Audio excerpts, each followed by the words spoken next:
Check.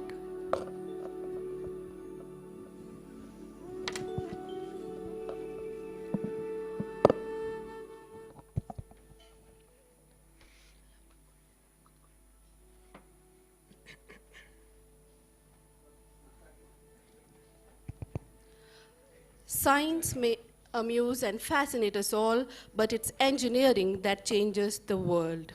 A warm and splendid morning, ladies and gentlemen. It is truly a pleasure to welcome you all to this multi-conference on the topic Emerging Trends in Engineering, where we are about to embark on an exciting journey exploring the ever-evolving landscape of engineering.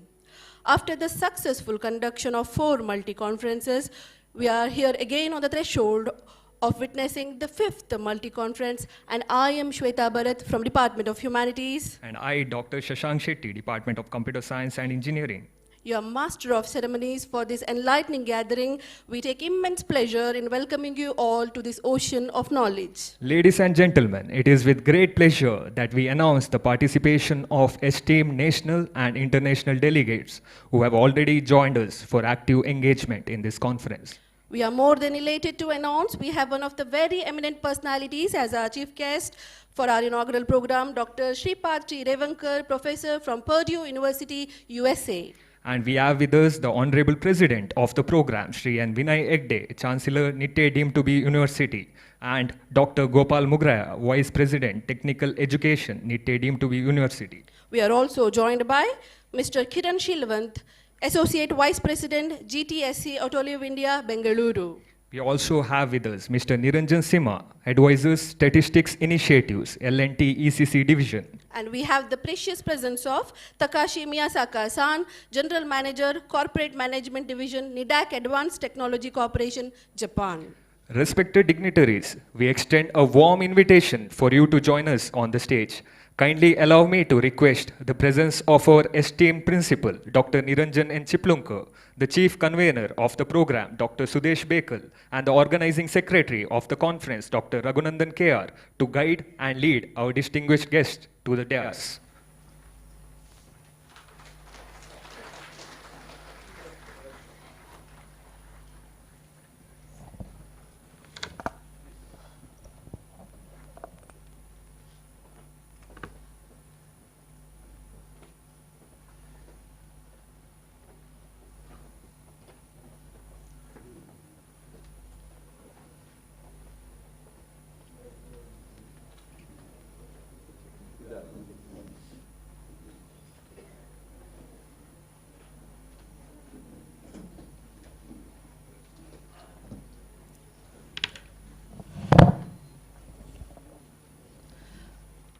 Ladies and gentlemen, as we are now joined by our dignitaries on the stage here, let's put ourselves in the hands of God. I request Dr. Divijesh P. from Department of Mechanical Engineering to render invocation.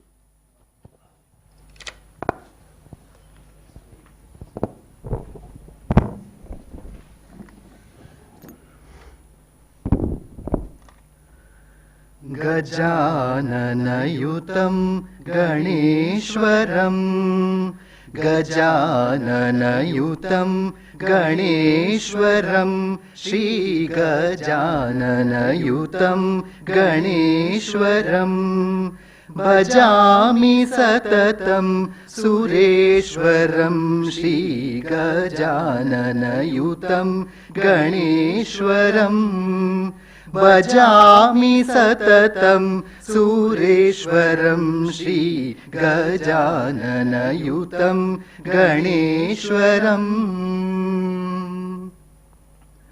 Ajendra Pujita Ajendra Pujita Vigneshwaram Ajendra Pujita Vigneshwaram Ganadi Sannuta Pada Padmakaram Ganadi Sannuta Pada Padmakaram Kunjara Banjana Chaturataram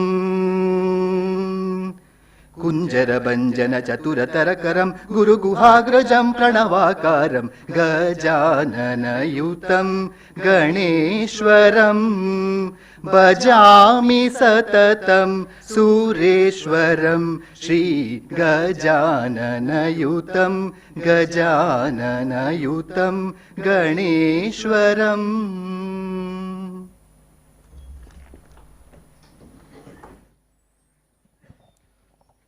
I now invite your attention to the welcome address graciously presented by Dr. Niranjan N. Chiplunkar, Principal of NMAM Institute of Technology, NITTE. Let us extend a warm reception to his words.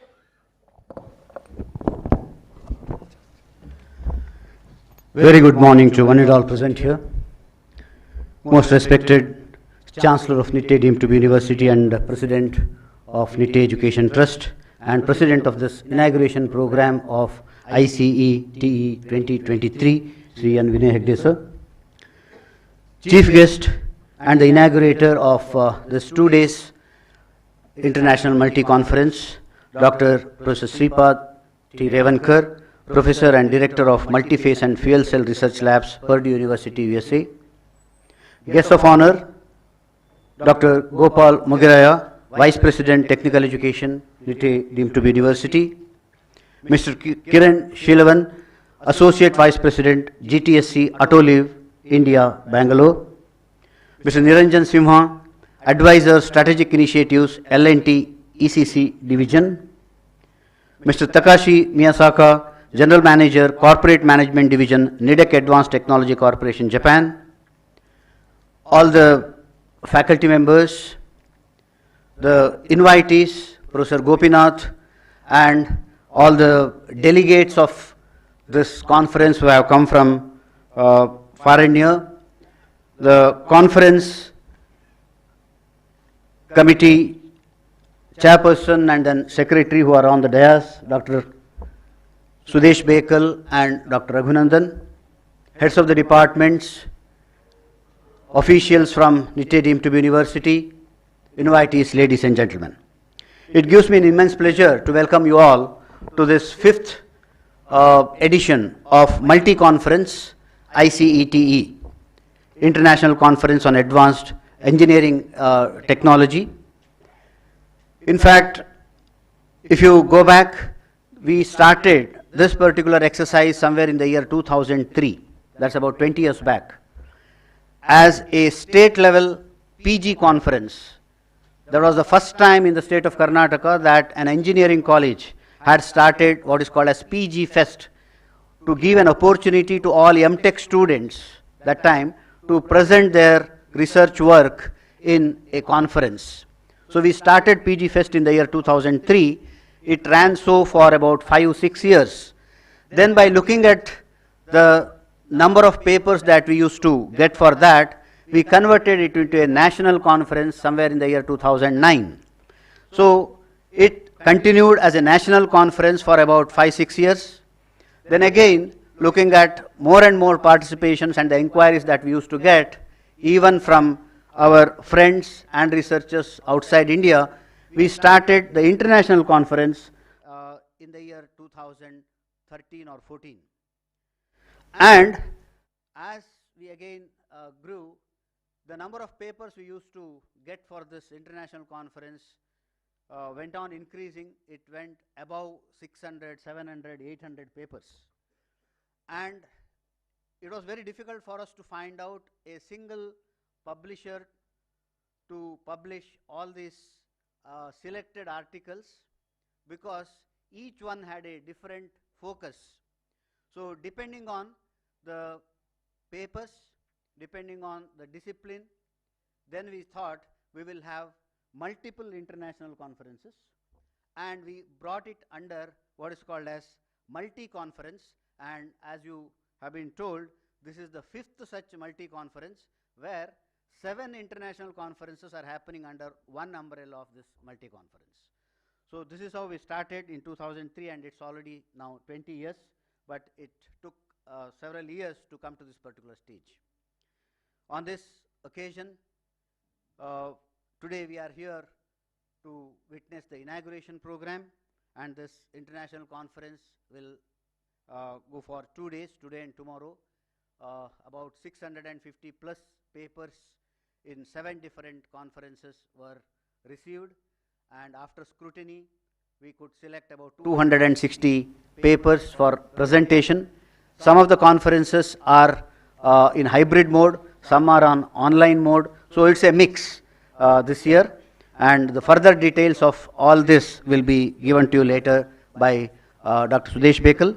And for this inauguration program, we have with us the President of NIT Education Trust and Chancellor, Sri N. Vinay Hegde, who in spite of his busy schedule, I know there are very important meetings scheduled, but he could postpone it, and then he agreed to our request and is here today with us. I, on behalf of all of you gathered here, extend a very cordial welcome to Sri N. Vinay Hegde. Sir, thanks for accepting our invitation and for being here. Another gentleman on the stage who is going to inaugurate this international conference, and as the chief guest we have Dr. Sripad Revankar. He is a professor from Multi-Phase and Fuel Cell Research Labs, Purdue University, USA.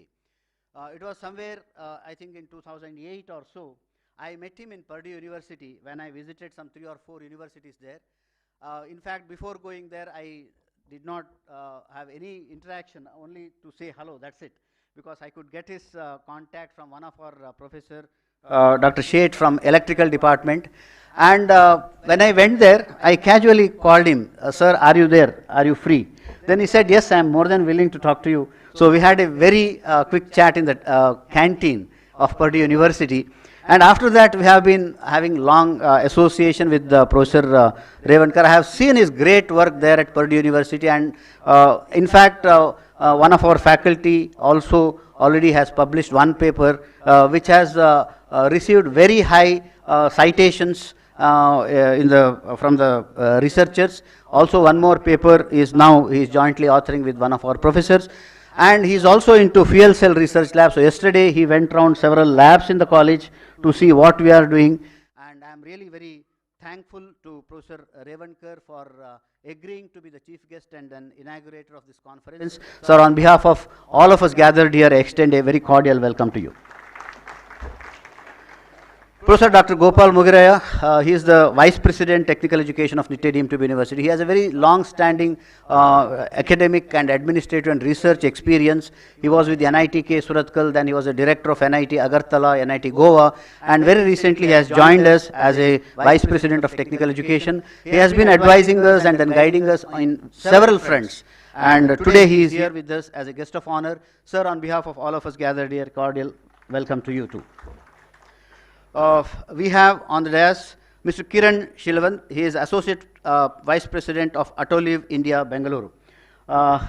We have an Atolive Center of Excellence in the college, and several students and faculty members are working on some real-time projects and also on internship in that particular Atolive Center. We had signed an MOU, not only we ourselves as well as our NMIT Bangalore, both colleges we signed an MOU with Atolive, and it's really going good. And today we have Mr. Kiran with us as a guest of honor, and he will also be addressing all of us. So a cordial welcome to you, sir, and thanks for accepting our invitation and for being here. Mr. Niranjan Simha is an advisor, strategic initiative, L&T ECC division.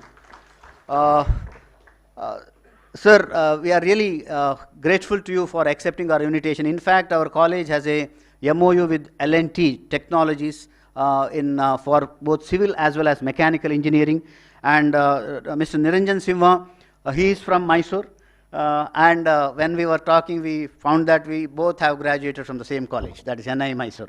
Sir, thank you very much for being here and gracing this occasion. On behalf of all of us, a cordial welcome to you too.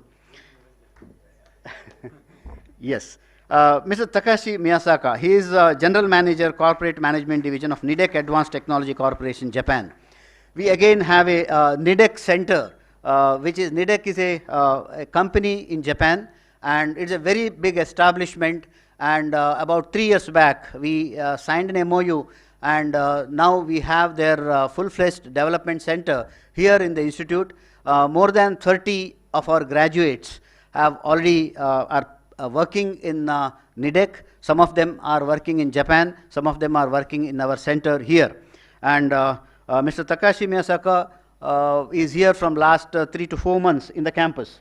And we have been observing his technical acumen, and then he is in fact, I should tell you here, apart from guiding his employees, he also attends certain classes which are given by one of our professors in the college. Then that indicates his keen interest in further learning. And today he is here with us to grace this occasion as a guest of honor. On behalf of all of us, a cordial welcome to you too, Miyasaka-san. Thank you.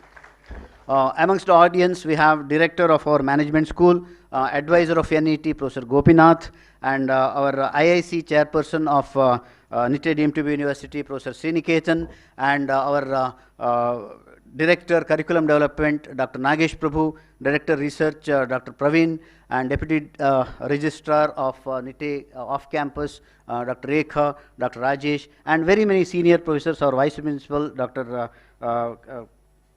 Michantaya, and Director of Campus Maintenance Development, Sri Yogi Shegde, along with all the heads of the departments and faculty members, and also delegates from CMTI and very many other organizations who have here. I take this opportunity to welcome all of you very cordially to this inauguration program. We also have 2 students who are now on a visit to NITE University.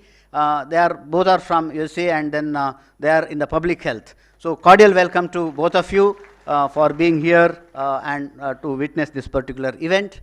I take this opportunity to welcome all our faculty members and presenters of papers which will happen in next 2 days. A cordial welcome to all of you, and also a hearty welcome to our media people and all those who have made it convenient to attend this particular inauguration program. Welcome all of you, and then I wish this program every success. Thank you very much.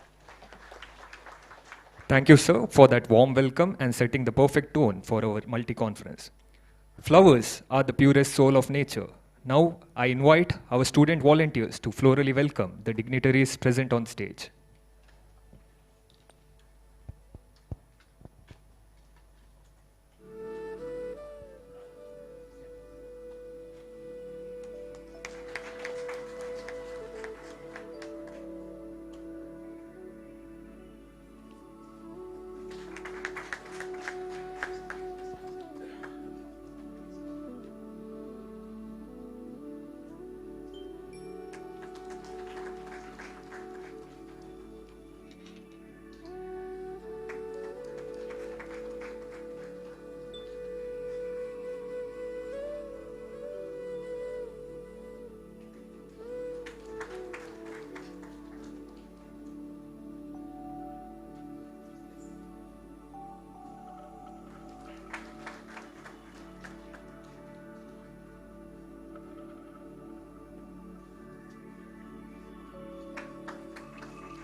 Our chief guest is a man of great caliber. May I kindly ask Dr. Raghunandan KR, Conference Secretary, to introduce and present our chief guest to this august gathering.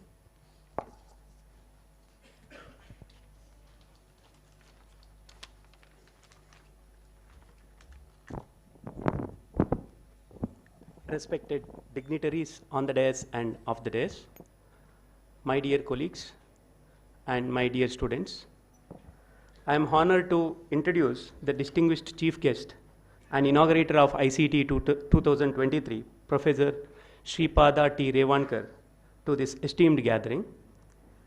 Professor Revankar hails from Tadas village in the Dharwad district of Karnataka. He completed his elementary and high school education at Tadas village in Kannada medium. He graduated from PC Jabin Science College, Hubballi, and later he completed his MSc and PhD in physics from Karnataka University, Dharwad. Continuing his academic journey, he obtained Master of Engineering in Nuclear Engineering at McMaster University, Canada, and also obtained postdoctoral at the University of California, Berkeley, USA. In 1987, Professor Revankar joined the School of Nuclear Engineering at Purdue University, USA, as a faculty member. Currently, he holds the position of Professor of Nuclear Engineering and also serves as the Director of Multi-Phase and Fuel Cell Research Laboratory. Additionally, Professor Revankar is a distinguished visiting professor at IIT Jammu. His pioneering works spans various technical domains, including advanced reactor systems, reactor safety, reactor thermal hydraulics, composite fuel for advanced nuclear reactors, instrumentation, multi-phase flow and heat transfer, microgravity multi-phase flow, direct energy conversion, hybrid power systems, nuclear hydrogen generation, solar energy storage, packed bed reactor, renewable energy, and fuel cell technology. He published more than 500 peer-reviewed technical articles in archival scientific journals and conference proceedings. Additionally, he's authored several books in his domain, and he currently holds the position of Chief Editor of international journal Frontiers in Energy, Nuclear Energy. Professor Revankar has presented over 120 invited talks worldwide on nuclear technology and renewable energy. He had served as a research and educational consultant to academia, national laboratories, and industries in Canada, China, Hong Kong, India, South Korea, and USA. Professor Revankar has been honored with various awards and honors. In 2008, he was elected as a fellow of the American Society of Mechanical Engineers. He attained the title of fellow from American Nuclear Society in the year 2015, and in the year 2017, he was recognized as a fellow of American Institute of Chemical Engineers. In 2019, he received the Technical Achievement Award from the American Nuclear Society Thermal Hydraulics Division.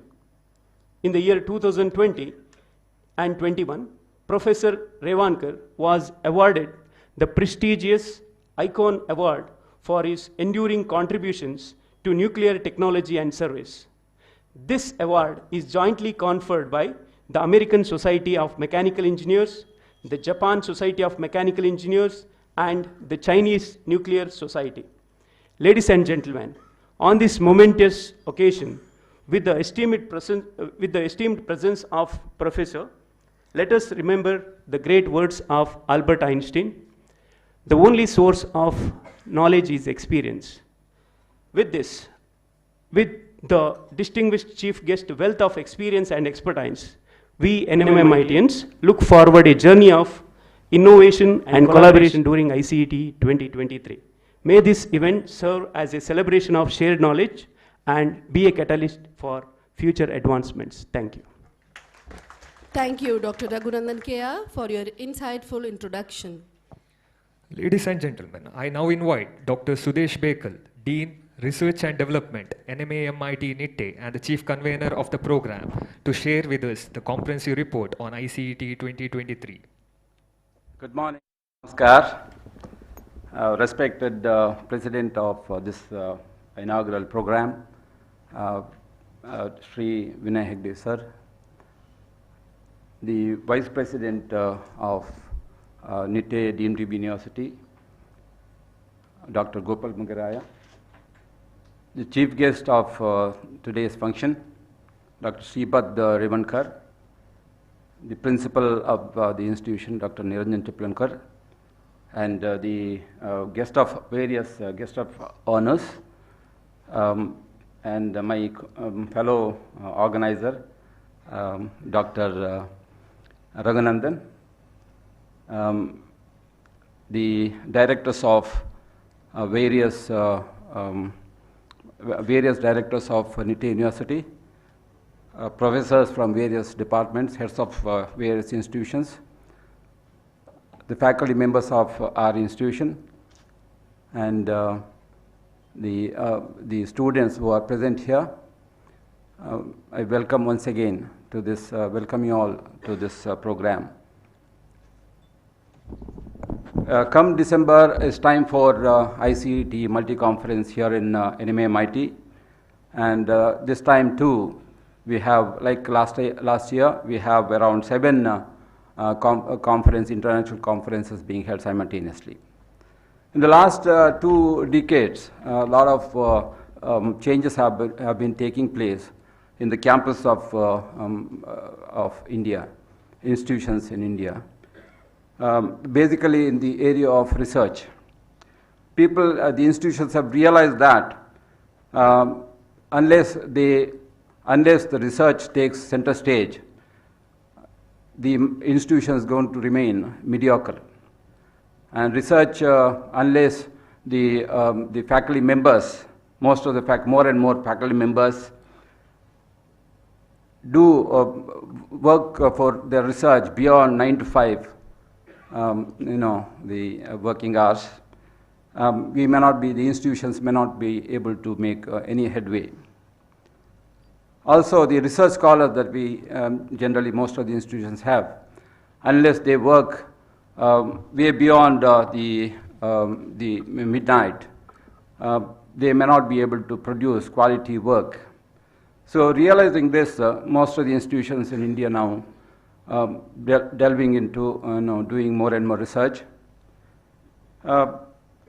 Looking at this present scenario, we too here in NMA-MIT, slowly and steadily building our reputation as one of the good institutions. And research is no longer a personal thing, but the research is required. The publication's outcome of research is required for the upliftment or rather personal benefits in the form of promotions and other things. But more than anything else, research is required for the development of the institution, development of the country as a whole. We do here in NMA-MIT have been since 2015, we have been working on various aspects of research. The numbers tell the give away the kind of achievement that we have gained over the years. If it was 35 papers, Scopus index papers in 2015, and now 2023 we have been able to produce 300 papers. And by 2030 we have set ourselves a target of producing 1,400 papers. Looking at all this, to encourage, to create kind of the research culture in NMA-MIT, we have been organizing conferences. The multi-conferences has been brought into the scenario mainly because research can no longer be worked in silos. Like we'll have to interact with the researchers of various other departments. That's how things have to go. That's how we brought in this concept of multi-conference. Like last year, this time also we have around 7 international conferences held parallelly or simultaneously. But unfortunately, ever since the COVID-19 struck, most of the researchers would like to remain in the safety of their homes, wouldn't like to venture out and meet fellow researchers in another campus. We had given, when we started planning for this conference, we had given option for the 7 conference, the program chairs of 7 conference, we had given an option to either go in for online and or offline. Many of them chose online, but 2 departments, or rather 2 conference groups, SME-2023 and CTCS, that is civil engineering, they went in for, took it as a challenge to have offline conference. But still, even in those conferences, 50% of the presenters will be doing their presentation online. They requested for online presentation, and we had to oblige. So effectively, we have around 50 participants actually coming here to the campus and making their presentation. In all, we had received around 600 papers. Out of that, around 300 papers will be presented, were accepted.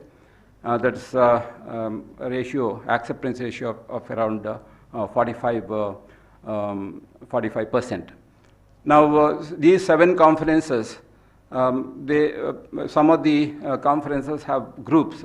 For example, if you consider computer science and allied branches, there are several related branches. So we have grouped them together, and they run a conference known by the name ICETE-2023, and it's actually there are 2 people who are leading the program chairs, who are leading the group. Dr. Sharada Shanai and Dr. Jyoti Shetty are the lead program chairs of this ICETE-2023 program.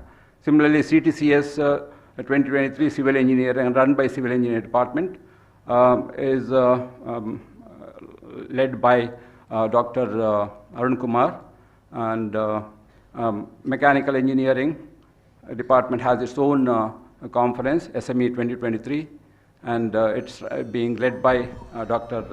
Srinivas Pai and his group.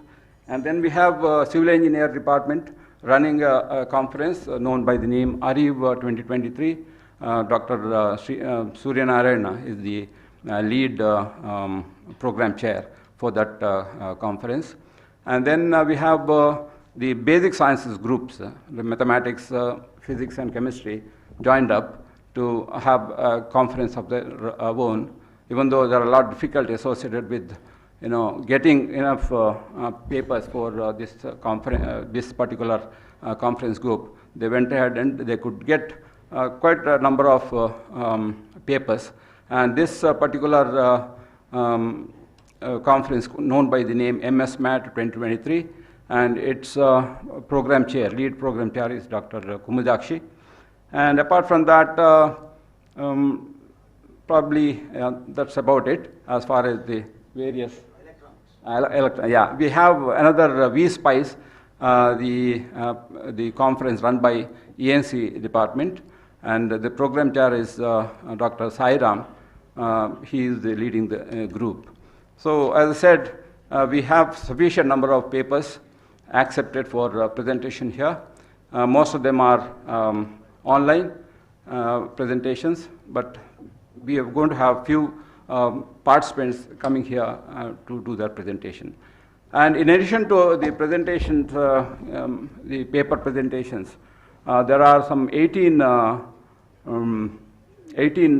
invited lectures. Some of them are like overseas speakers.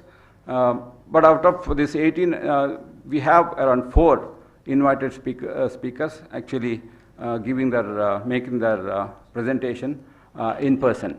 So this is in a nutshell the description of the ICETE-2023 multi-conference. I express my gratitude to all those authors, presenters who have actually come to the campus for their presentation, and wish them all the best. Same way, we have many authors making the presentation online. I also wish them all the best. Thank you very much. Thank you, sir, for the informative report on ICETE 2023, shedding light on the invaluable insights and contribution that have emerged. Lighting the lamp is symbolic of a new beginning. I request our chief guest and other dignitaries to proceed towards the lamp for the formal inauguration of the event.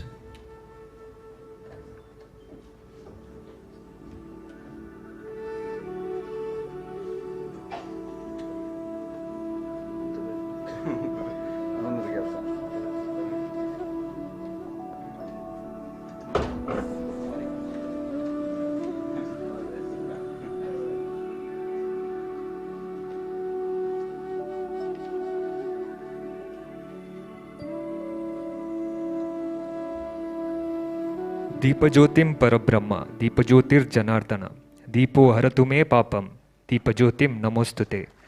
The light is the Supreme Brahma. The light is Lord Janardana.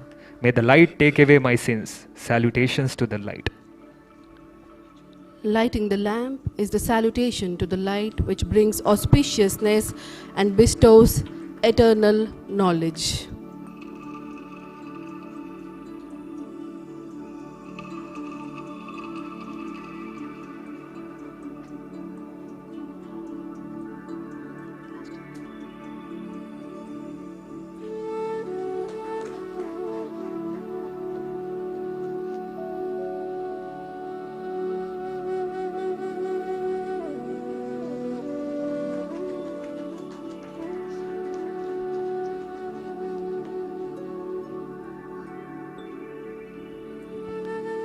The light that is shining bright is a testament in assuring the positive energy to our program.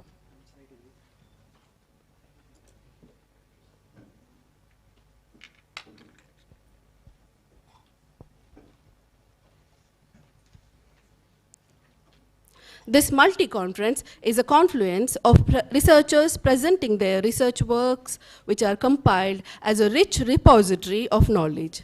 The combined effort of all these researchers is brought out in the form of a compendium, which will serve as a wealth of resources for thousands of students and future researchers.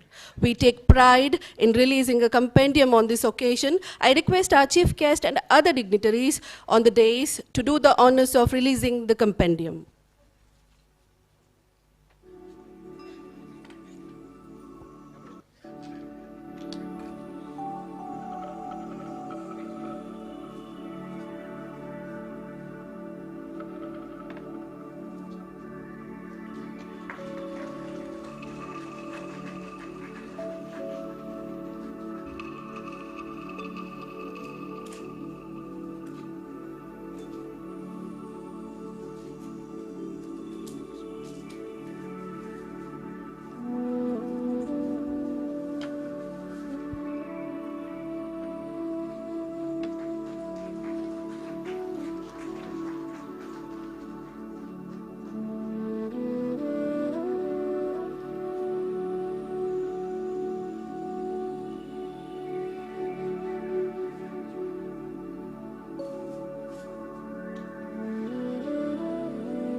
Thank you, dignitaries. Participants, please note the soft copy of the compendium will be mailed to your given email ID.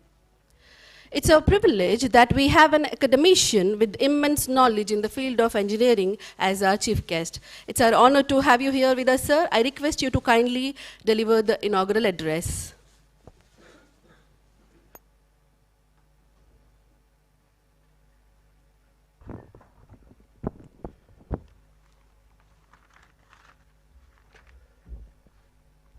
Namaskara. Good morning.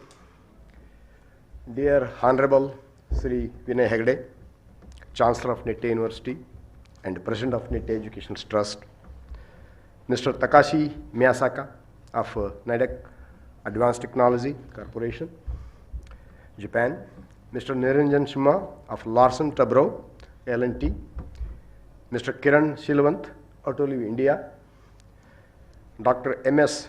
Mudatia and Dr. Gopal Mugeraya of NITTE deemed to be university.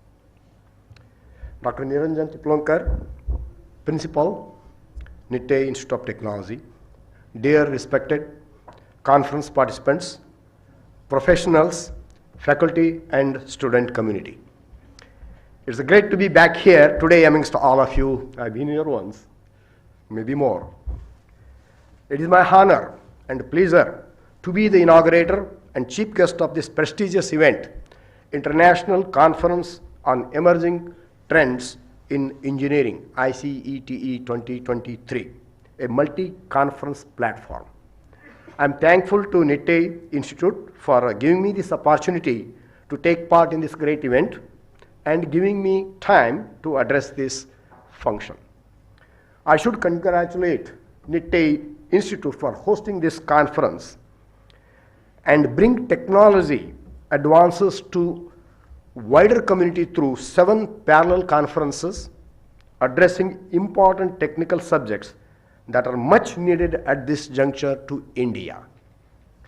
India is rapidly progressing with a stellar performance in economy with the largest annual GDP of 7%. Country is blessed with youngest population in the world at a median age of 28.2 years.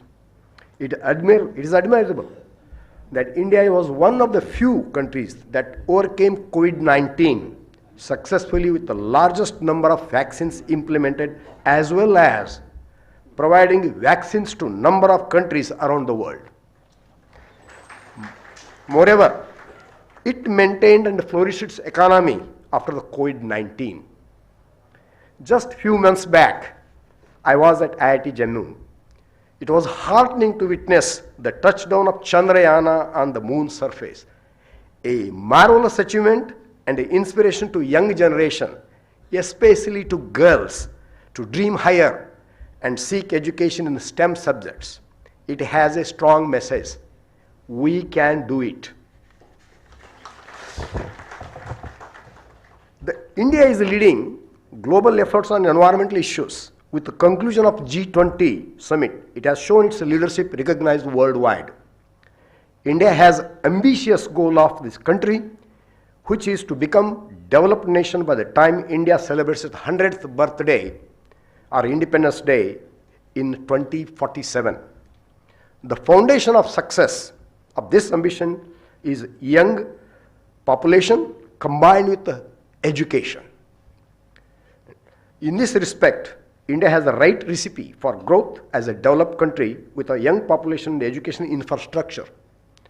The NITE Institute of Technology is one such institute where new generation engineers are being trained.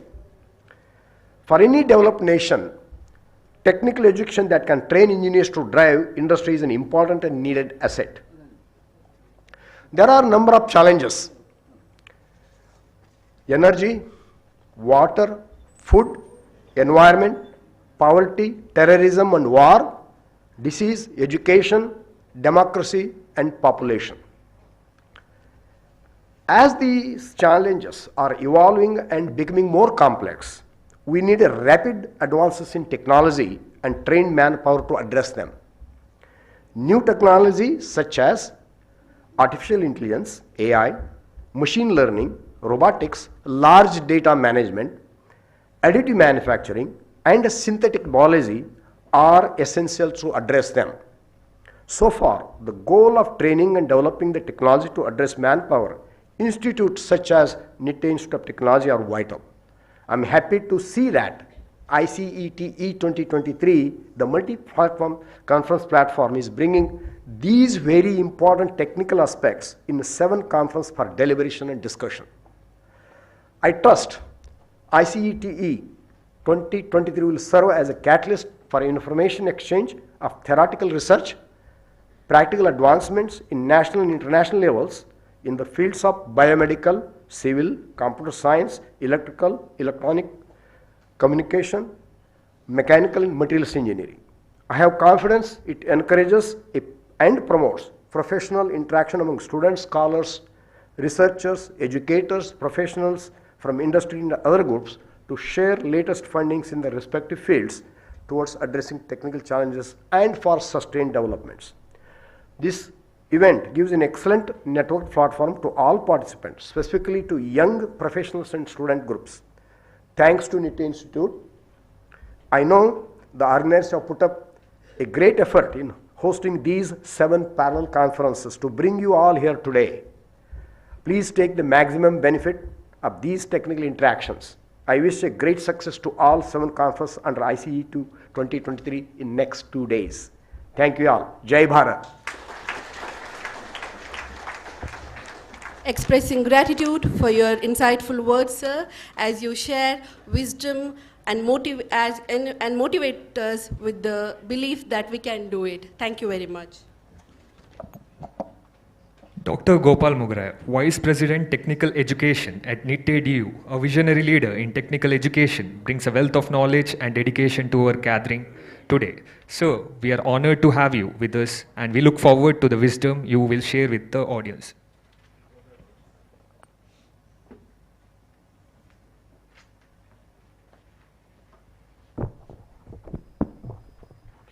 Elrigu Namaskara. A respected president of today's function, Honorable Chancellor of our University, respected Sri Vinay Hegde ji, Chief Guest Dr. Revankar, my good friend, Kiran, Niranjan, Miyazaki, Principal Sri Niranjan and Bikal, and my dear friends. Greetings to each one of you in the special occasion of this multi-conference. It's a need of the hour because always it's a synergy between the different branch of engineering brings excellence. So unless we break these silos and work together, it's said that 1 + 1 is not 2, 1 + 1 is 11. So it's always need of the hour that the different branches of engineering should join together and propose a project so that it will excel. I was talking to Sri Revankar that we are going to have a sign an MOU with Purdue soon and also propose a project with the DST for a triangular project with IIT Jammu, Purdue and NMIT so that we'll have a technical interaction. We look forward to such an interaction soon. Friends, with the permission of the President, I want to mention a few words about NITTE, even though it's a repetition for many of you, but for the guest. See, NITTE, when it started in 1980, with the vision of our Honorable Chancellor, it was a small village, and we had no other higher education. When I was a student in 1980, there's no other opportunities, either Surathkal or Manipal. So he envisioned that the rural youth has to be supported to get the higher education. Then started as a polytechnic. In 1986, we started this engineering college, and the metamorphosis has taken in a positive way for the last 36 years. NMIT is in the top 100 to 150 NF rank. This has happened not because of the buildings. Of course, we have got very good campus. In fact, we are going to invest about 120 crores on this campus soon. Within 2 years, we are going to have an administrative block, also ladies hostel. And as today, we have about more than 2,000 students and about 65 faculty stay in the campus. Our strength of students is around 6,000. We have a similar engineering college and a trust in Bangalore, NITTE Meenakshi Institute of Technology. We have 5,000 students. So totally, we have about 12,000 students pursuing higher education in engineering in our university. That means about 50%. And we want to have one more campus going to come within 3 years, where the near Derlekatte, which is one of the state-of-the-art campus. It's a dream of our chancellor that all the work is started now. We are going to complete our geotechnical work by this May end, and the campus master plan is frozen. Hopefully, we'll complete the project by 2029. With this, we want to establish that NITTE will have a center of excellence in engineering for the in this part of this country. Now, this will happen when we take research is an integral part of teaching learning process. Previously, teaching was the only action. Now, the conversion of the information into knowledge comes only through research. I am requesting all the faculty members. We have more than 300 faculty members here, out of which more than 150 are with a doctorate and others are pursuing PhD. By 2 years, all our faculty with a doctorate. And I wish that this year, in this current year, we have published more than 400 publications, quality publications. We want to increase to 600 so that we'll be having our rank in 1 in top 100. That is the dream of our Chancellor and of us. And NITTE University will have a rank of 50. With these few words, I once again wish this conference a great success. It's a great honor to be part of this. Thank you. Namaskar. Vande Mataram. Thank you, sir, for inspiring us with your profound perspective.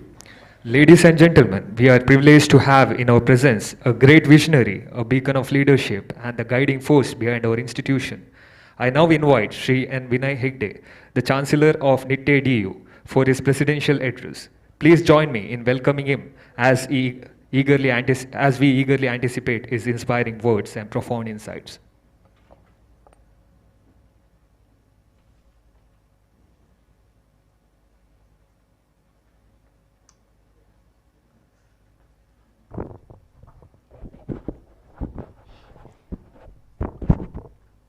My friend is informing me about my height.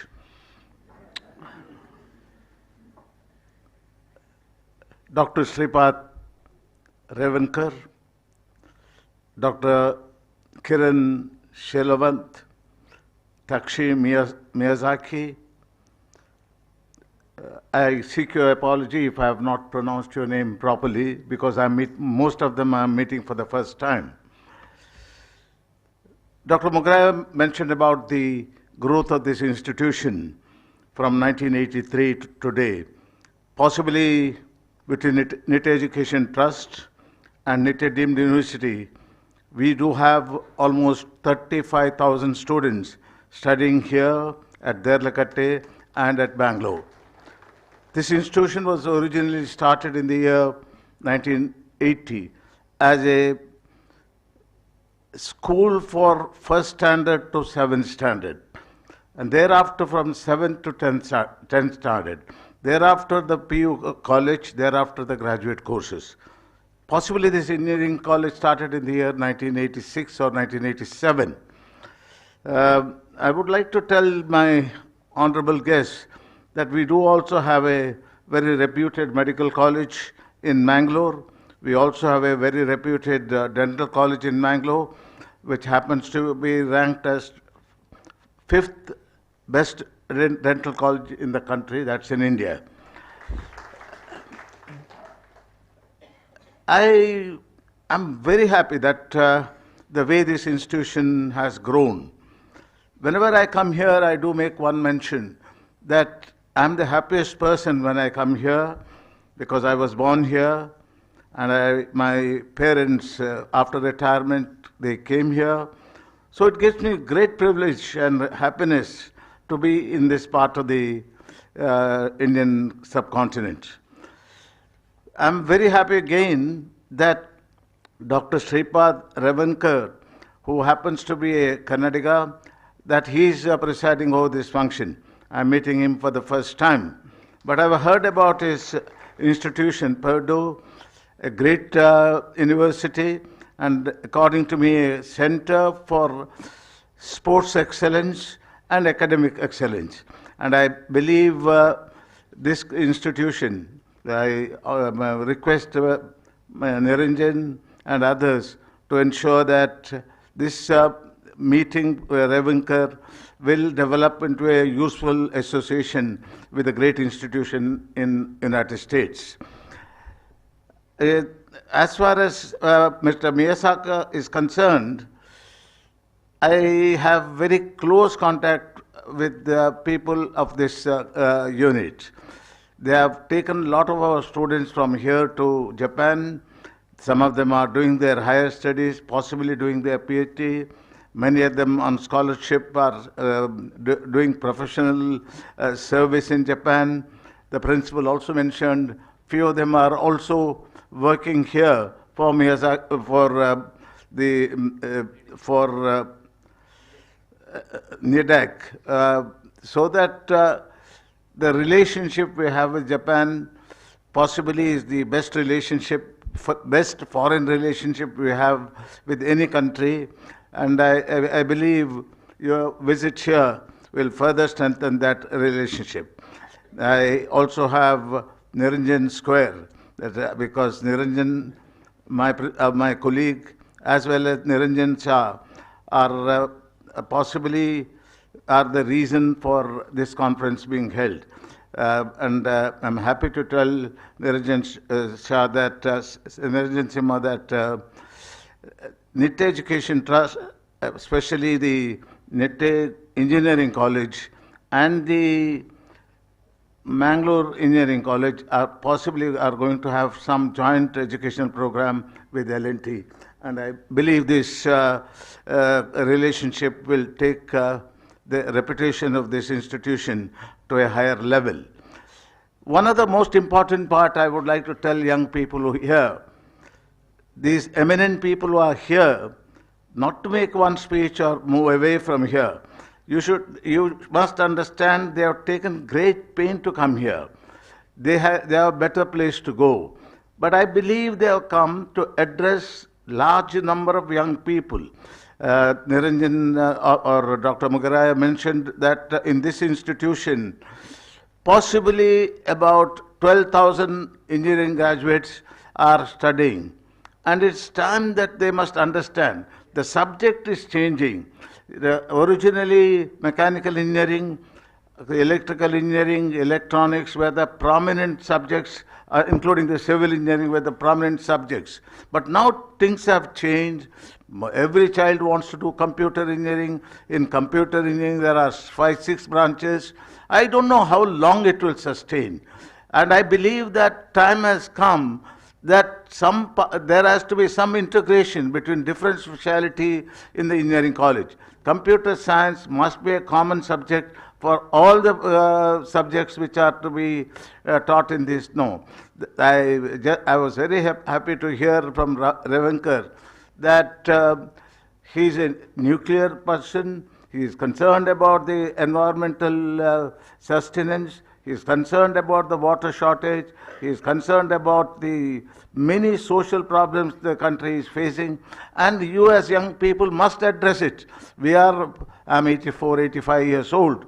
I can only tell you with passage of time, things will change. You will not find it very easy as I have found it to start this institution and make myself a useful person to the society. But for you, you must be a multi-speciality person. You must, if you are a mechanical engineer, if you are an electrical engineer, if you are a civil engineer, you don't have to feel that you are not required by the country. But I think what is more important is there must be some connectivity with computer science. The mechanical people must have some connectivity with the computer science. And I believe that these changes will happen with conference of this nature.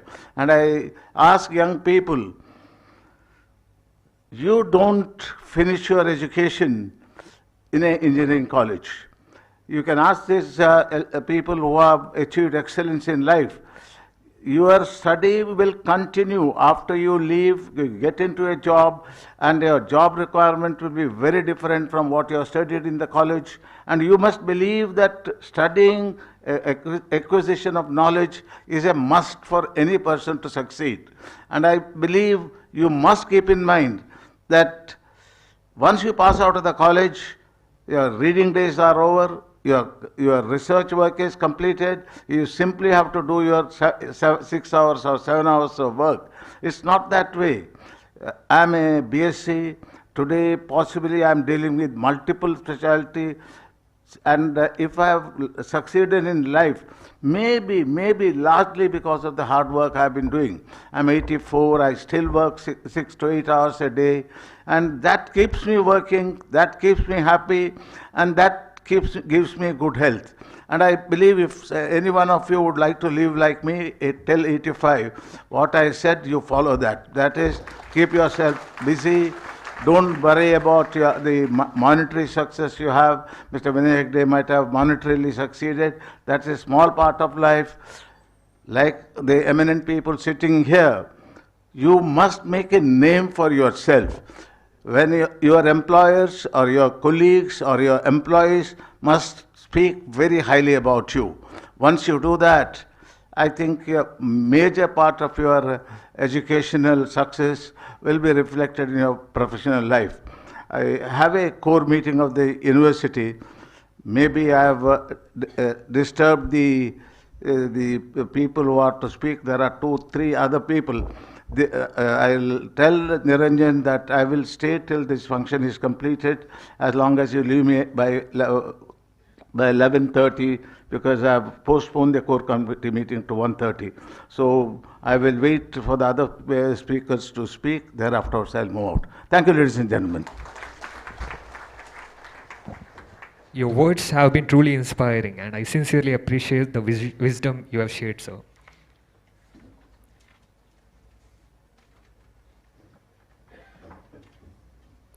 Every good thing will come to an end, but memories, love, and warmth will stay. I request our beloved principal to hand over the memento to our chief guest as token of love and warmth.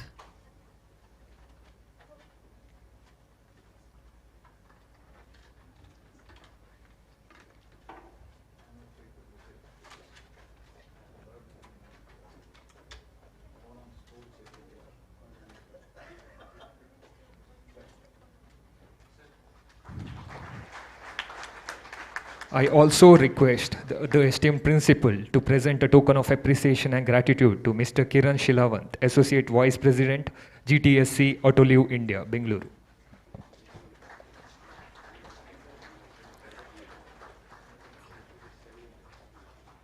So kindly hand over the memento to Mr. Niranjan Simha, Advisors Statistics Initiative, L&T ECC Division.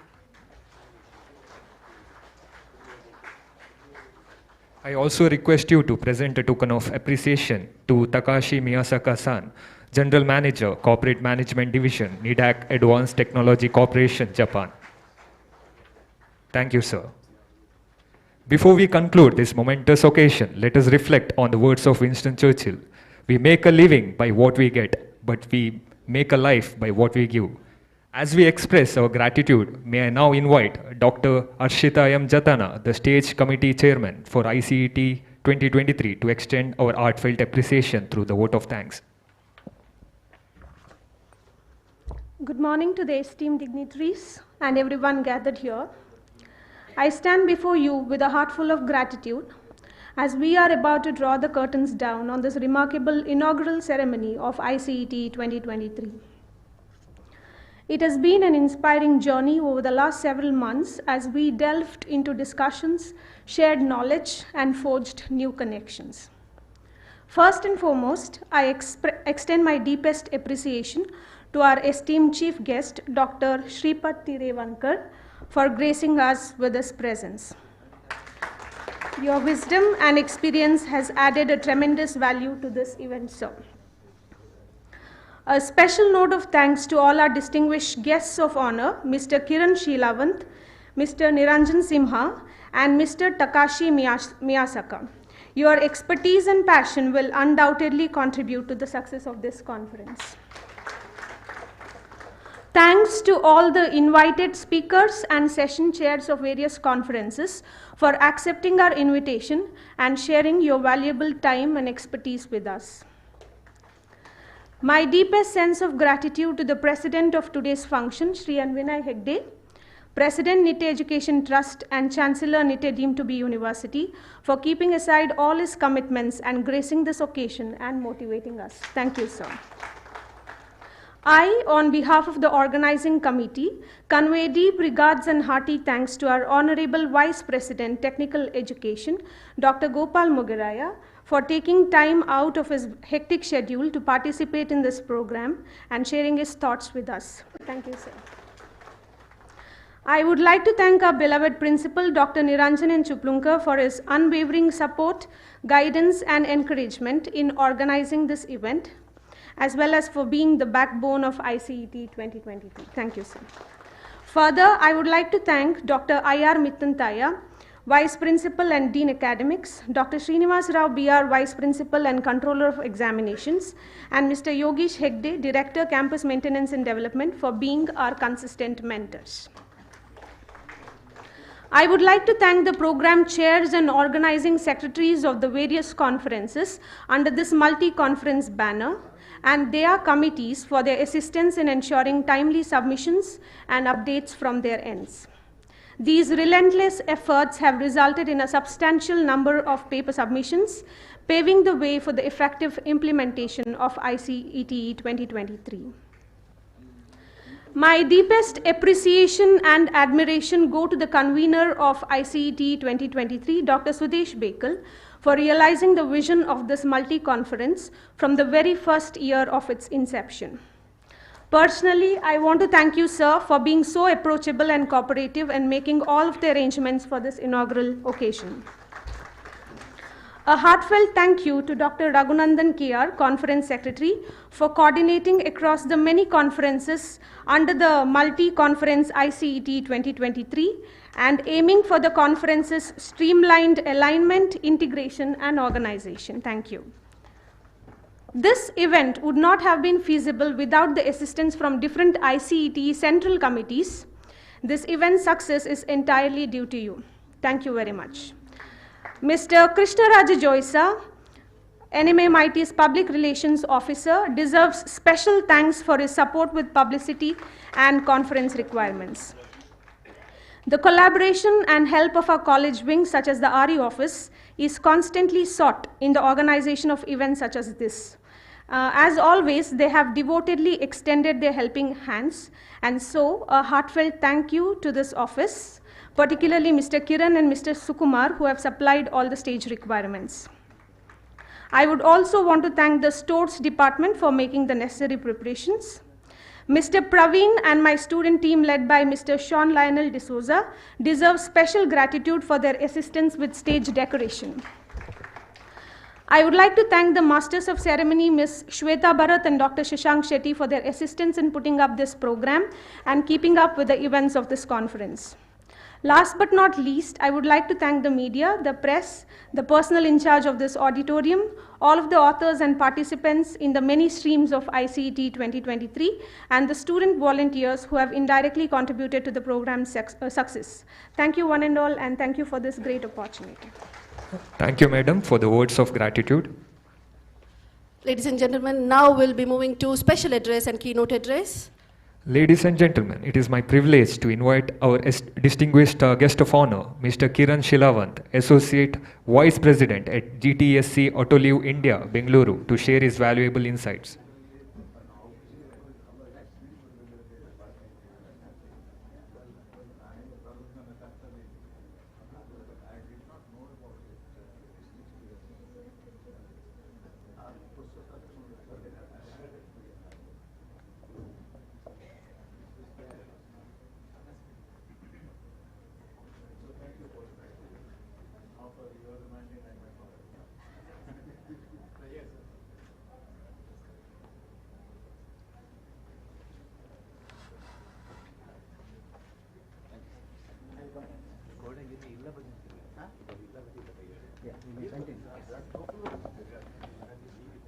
Ladies and gentlemen, it is my privilege to invite our distinguished guest of honor, Mr. Kiran Shilawant, Associate Vice President at GTSC Autoliv India, Bengaluru, to share his valuable insights.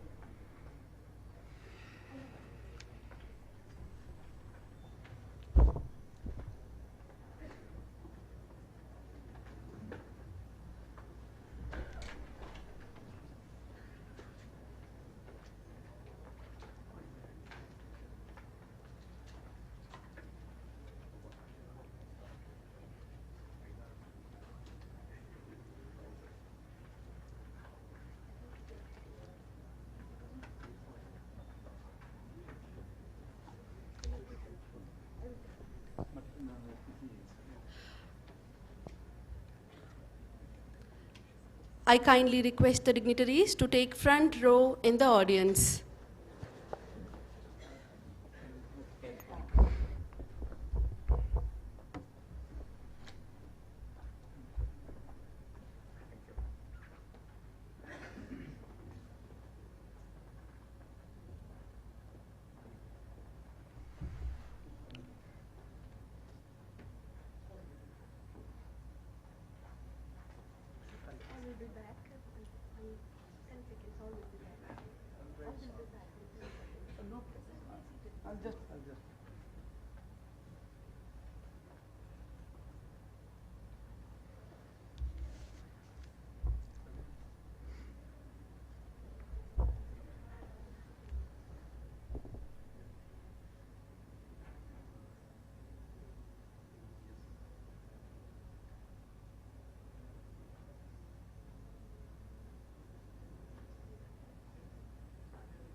ಎಲ್ಲರಿಗೂ ನನ್ನ ನಮಸ್ಕಾರಗಳು.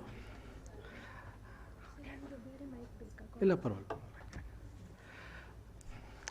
First of all, I want to thank the NITE management, especially Hegde sir, principal Mr. Niranjan, and all the fellow guests from the industry.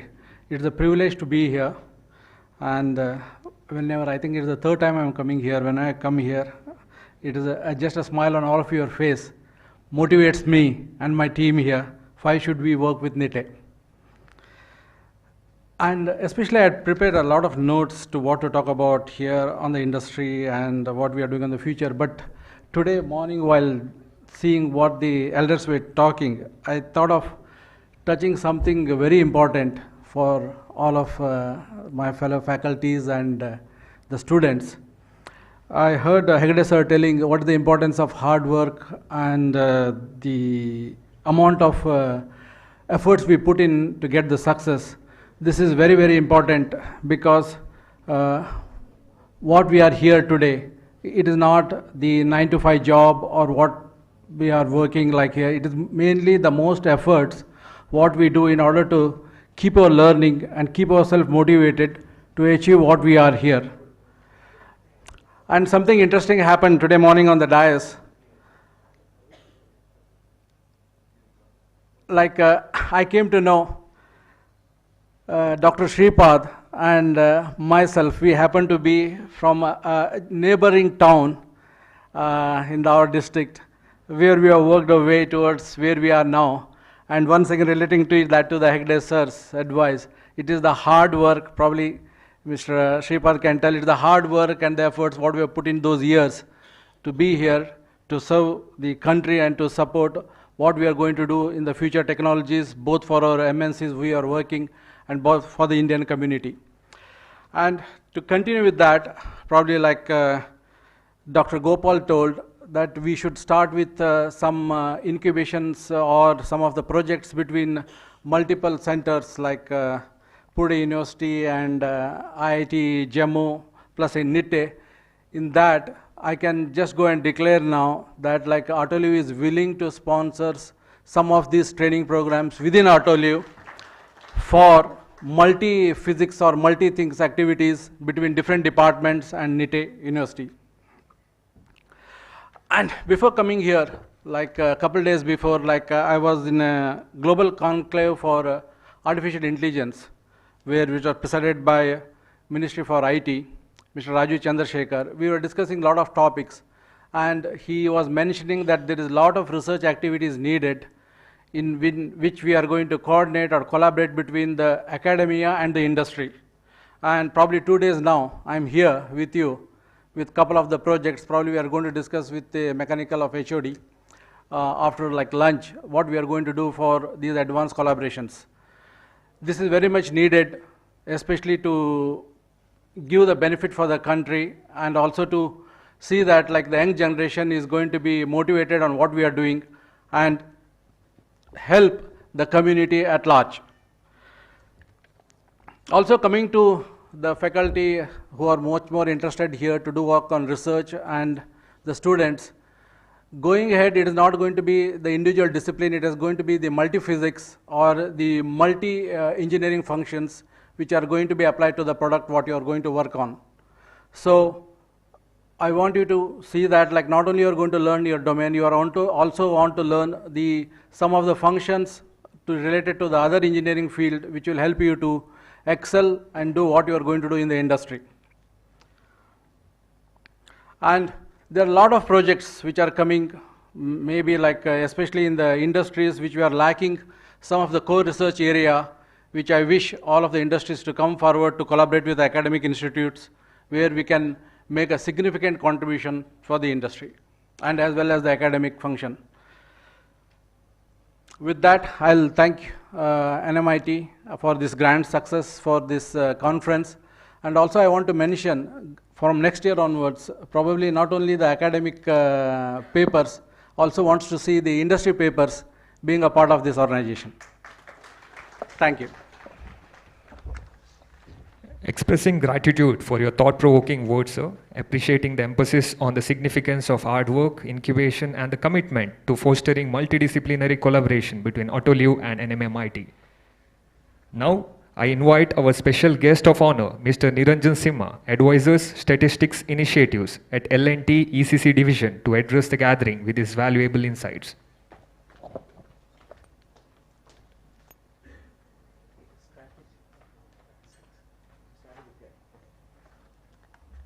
Ellargu namaskara, morning, respected dignitaries, faculties and delegates for this unique conference, I should say.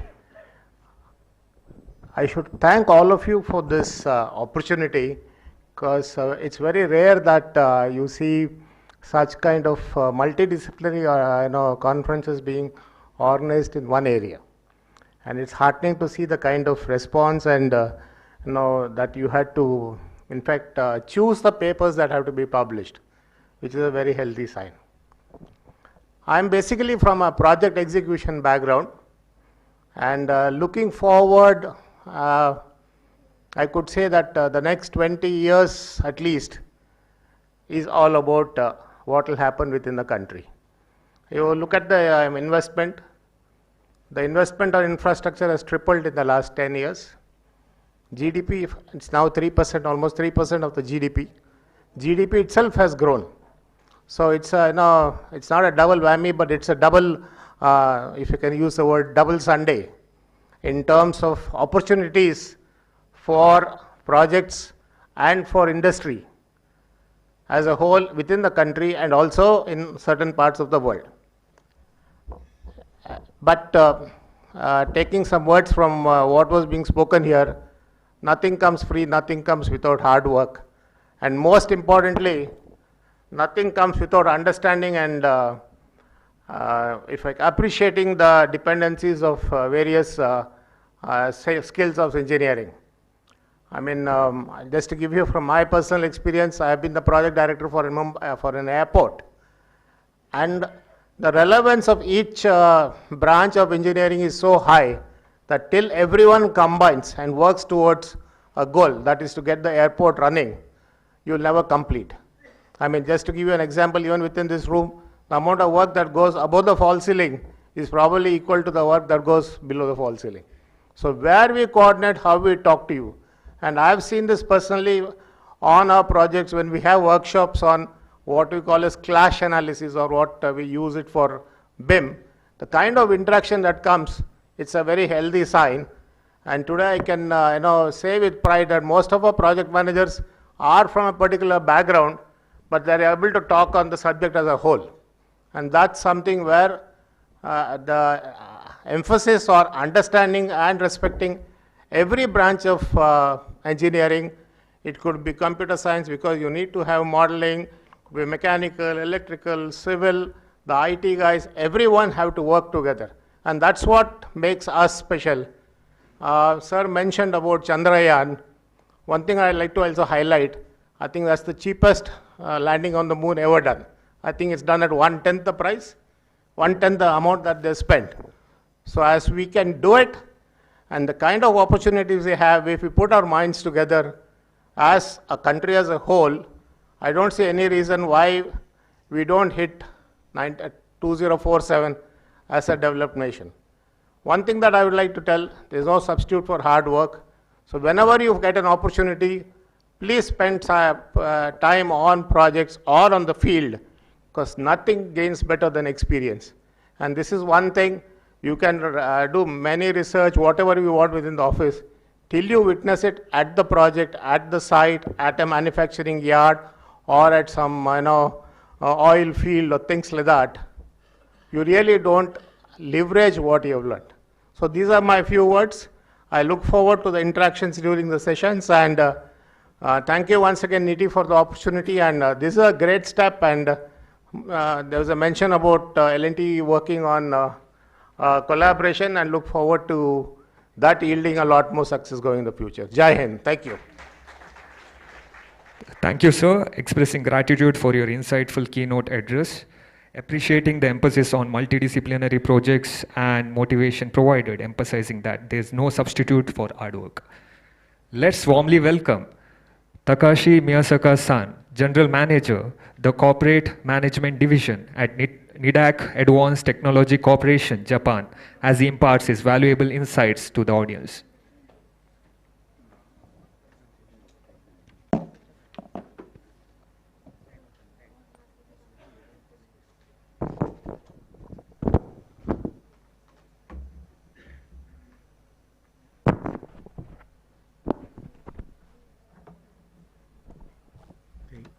Namaskara.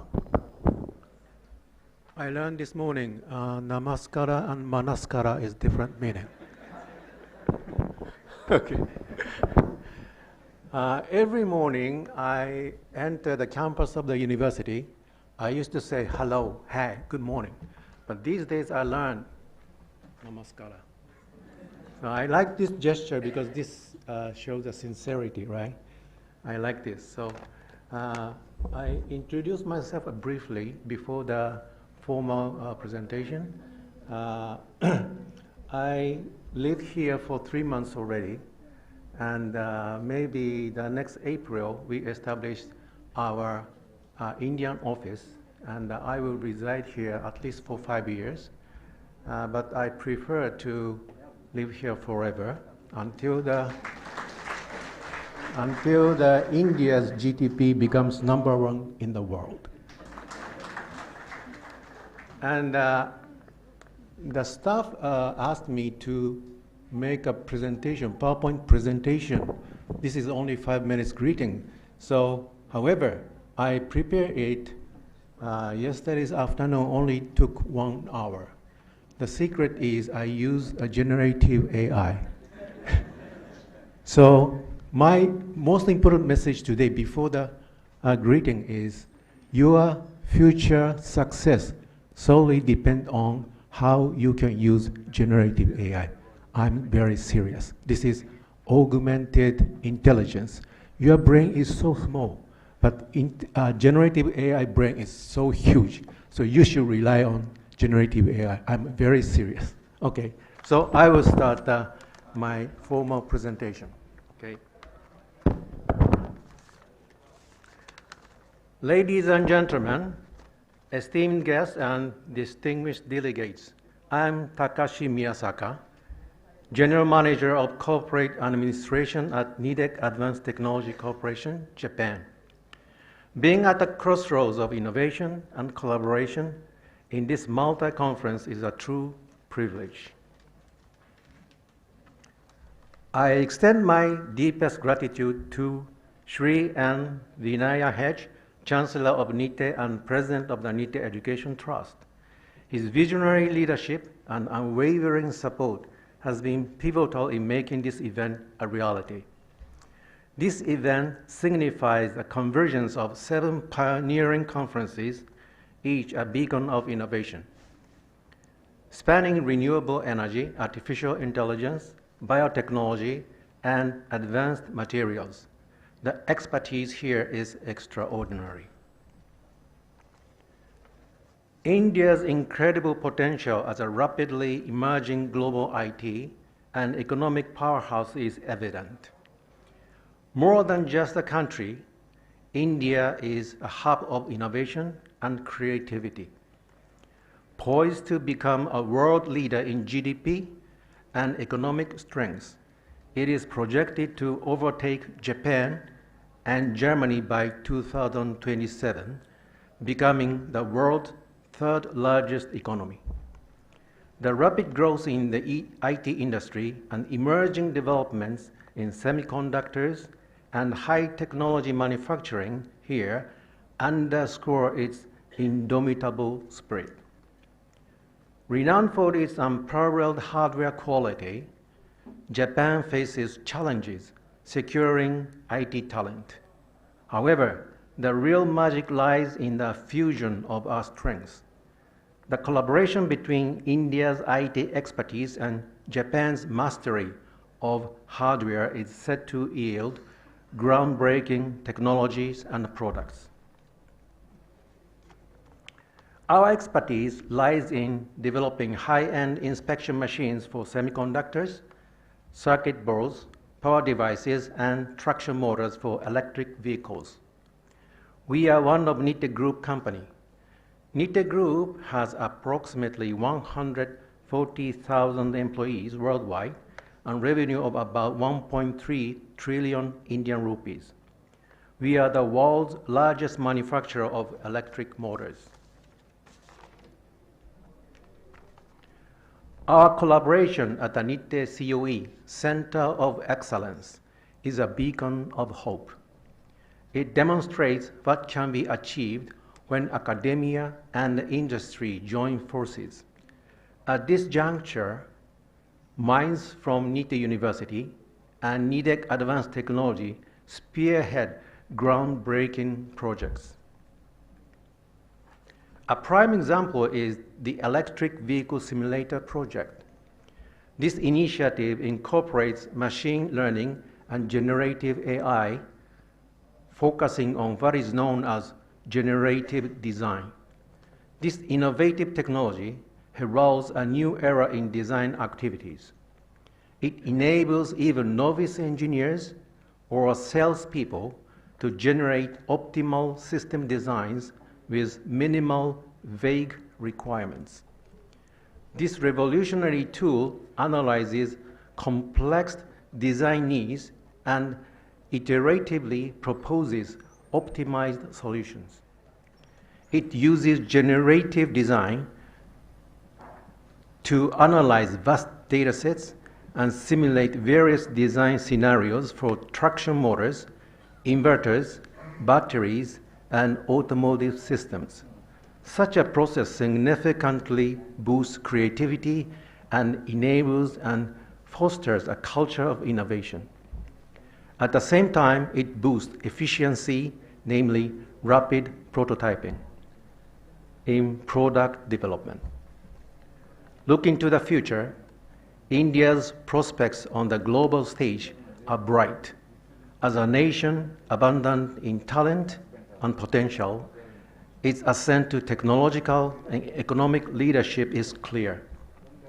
Together, we are set to embark on a journey of astonishing innovations. In conclusion, let's forge new paths and create a sustainable, inclusive, and prosperous future for all. Thank you for the honor of addressing you today. I eagerly anticipate the incredible advancements that will spring from this fertile ground of intellectual exchange. Thank you very much.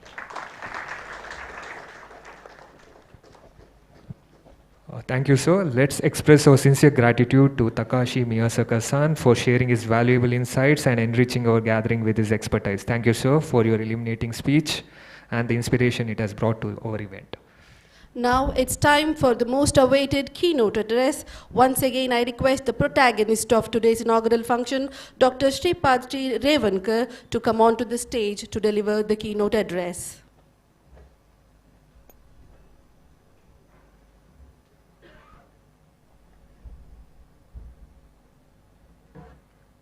Once again, good morning. It's a great meeting today.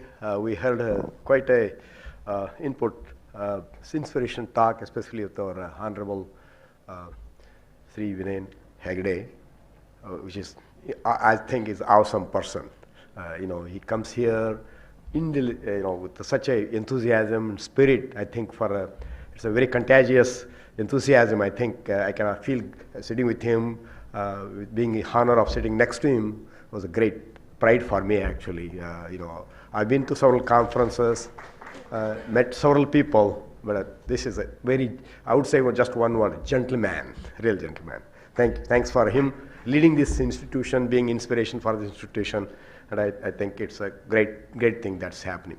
Okay, let me come to my technical talk, and I think you might have heard we're talking about the green energy issue now. India is importing a lot of oil, of course, natural gas from abroad. In fact, several countries do that. Our problem is quite different from the rest of the world. India's population is very large. As you'll see, I will talk about the energy issue, which is the most important for any country to develop. So with that, the theme here I'm putting is basically the hydrogen, the green energy carrier, and with that I will like to give some in my own ways and also the prevailing wisdom in the world right now about this. I would like to acknowledge Indian Institute of Technology Jammu, who were kind enough to host me for a sabbatical leave this fall, and I'm enjoying it. Okay, so I would like to give first the world energy picture. It's very important to understand, like any country now cannot be on its own. We depend on everything from everywhere. Again, same word we talk about Vasudev Kutumbakam. It's truly, truly true, basically, believe me. So let me give first the world energy picture, then I'll talk where the context of hydrogen comes as an energy carrier, and then some hydrogen production, storage, and conversion challenges. So I used to host we had an energy center, we still have that in Purdue. We used to invite some big minds, and we had opportunity to invite, this was sometimes back, almost 20 years back, Richard E. Smalley. He was the first nanotechnology Nobel Prize winner. Buckyball is famous. You can see him sitting there in front of that, the model of a buckyball, large carbon molecule. So after his Nobel Prize winning, he got in 1985, and he spent quite a lot of time understanding what are the challenges in the world, and he went talking around the world. He was a pretty celebrity actually. People invited him, and he pooled survey from more than 200,000 or something like that, a big number from various audience, including the one here, conference audience, industrial people, name any sectors. He was wherever he was invited. He made a point to collect input. And what he said, give me 10 challenges, global challenges, and give me in priority, which one is very important, do you think? And so he saw that, and he saw a very nice correlation. And these are the list which I already mentioned in my previous talk.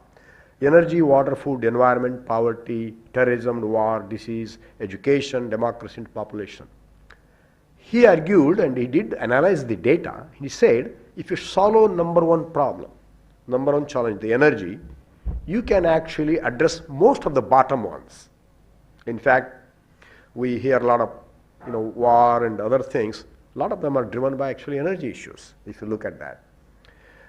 So, in fact, there is a recent, which was done just 22 Millennium Project. Again, they were trying to look at the, challenges in the world. And as you can look at that, a lot of them are similar to what you have seen there. Of course, energy is not listed higher here, but again, you can see what drives the rest of these challenges, in fact. And one of the important aspects is the population, which is very relevant to India right now. Of course, we are a highly populated country in the world with 1.428 billion. I just checked the last week, this world-o-meter. If you want to check the population, there is a clock running, as it is happening, they're collecting. That's the most reliable data I have seen so far.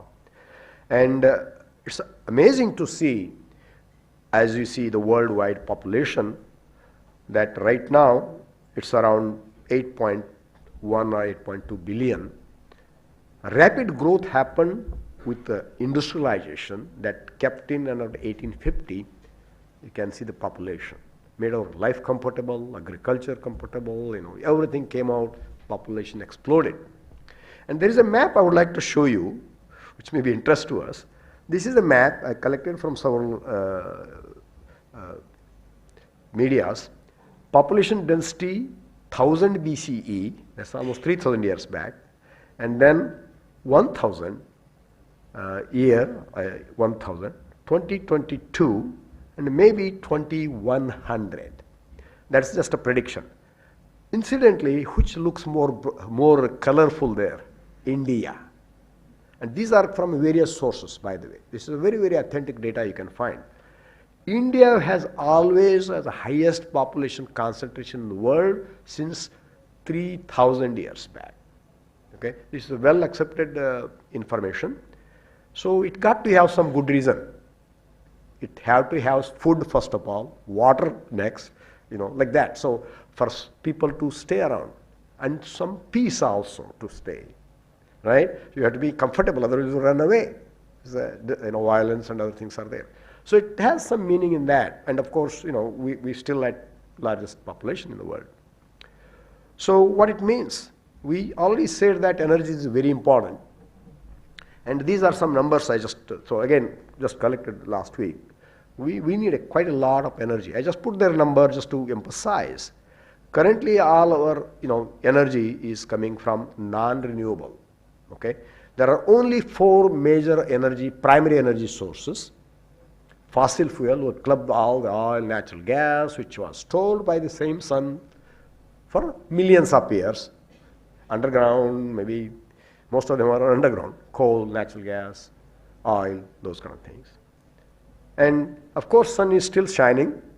We have some renewable, like a hydro dam, for example, the water keeps coming back. We have wind, solar energy keeps coming in. And then some nuclear energy. So we have renewable, fossil, and nuclear, as well as geothermal, which is staying there, which is pretty large. We are not harvesting that for a number of reasons. Technology, economics drive these things. And if you look at the number, which I'll show you next also, we have a very large amount of energy strikes each day on Earth. And of course, there's a tremendous potential to harvest that. Again, in terms of reactor, I just put them. I'm a little biased in that. I'm a nuclear engineer, just to try to show you, even if it's a tiny, minuscule percentage. In US, in India, it's only 2% nuclear energy we are using, after all the energy we use. In some countries like France, almost 70-80% comes from the nuclear. US has 20% electricity, and so on and so forth. So this is a very graph. I were able to find it out. Look at what we got. What deposits or storage we have in terms of the fossil. In the fossil, oil, gas, coal, those are bricks there sitting, and we exhaust those bricks, we are done. Of course, it may take some time. There is enough coal, you can maybe run it for 500 years. For some countries, not all countries are blessed with coal. China, USA are one of the leaders in that one. And of course, coal comes with a lot of price, a lot of risk in terms of the pollution and other things. There is also plentiful uranium. Seawater contains 2 ppm of uranium actually. Again, if you want to use the nuclear. And then annual energy solar. So those bricks you saw top are one shot. You finish them, you are done. But look at the bottom on the big brick. Solar energy per year that radiates, that much energy you get. That is a very, very large brick. So it is inexhaustible energy. So at the bottom I just show you where we are. We are oil, coal, gas. That's what we actually consume. 85% almost energy is coming from there. What it means, okay? We all talk about this one. If you look at this world energy flow map, this is basically predicted 2025, but they are more or less, even 2023 is saying more or less. Oil, gas, coal, they are the dominating all the energy. And if you look at the top, that the very little is coming from hydro and this and that. And so that's our energy flow. Of course, these actually put every year. That's called International Energy Outlook, and they pull from the rest of the world and put this data there. What it means? What it means, look at the top side, there is a big arrow. That's basically carbon dioxide from all of these energy sources that we have. In fact, the majority of that goes for transportation, electricity production, which drives, of course, industry mostly, and then the lighting and agriculture. So we use various spaces, and they all, each energies are kind of intermittent to different kind of activities that we do, and that has translated truly, as we saw, the population was going up. The industrial revolution came in.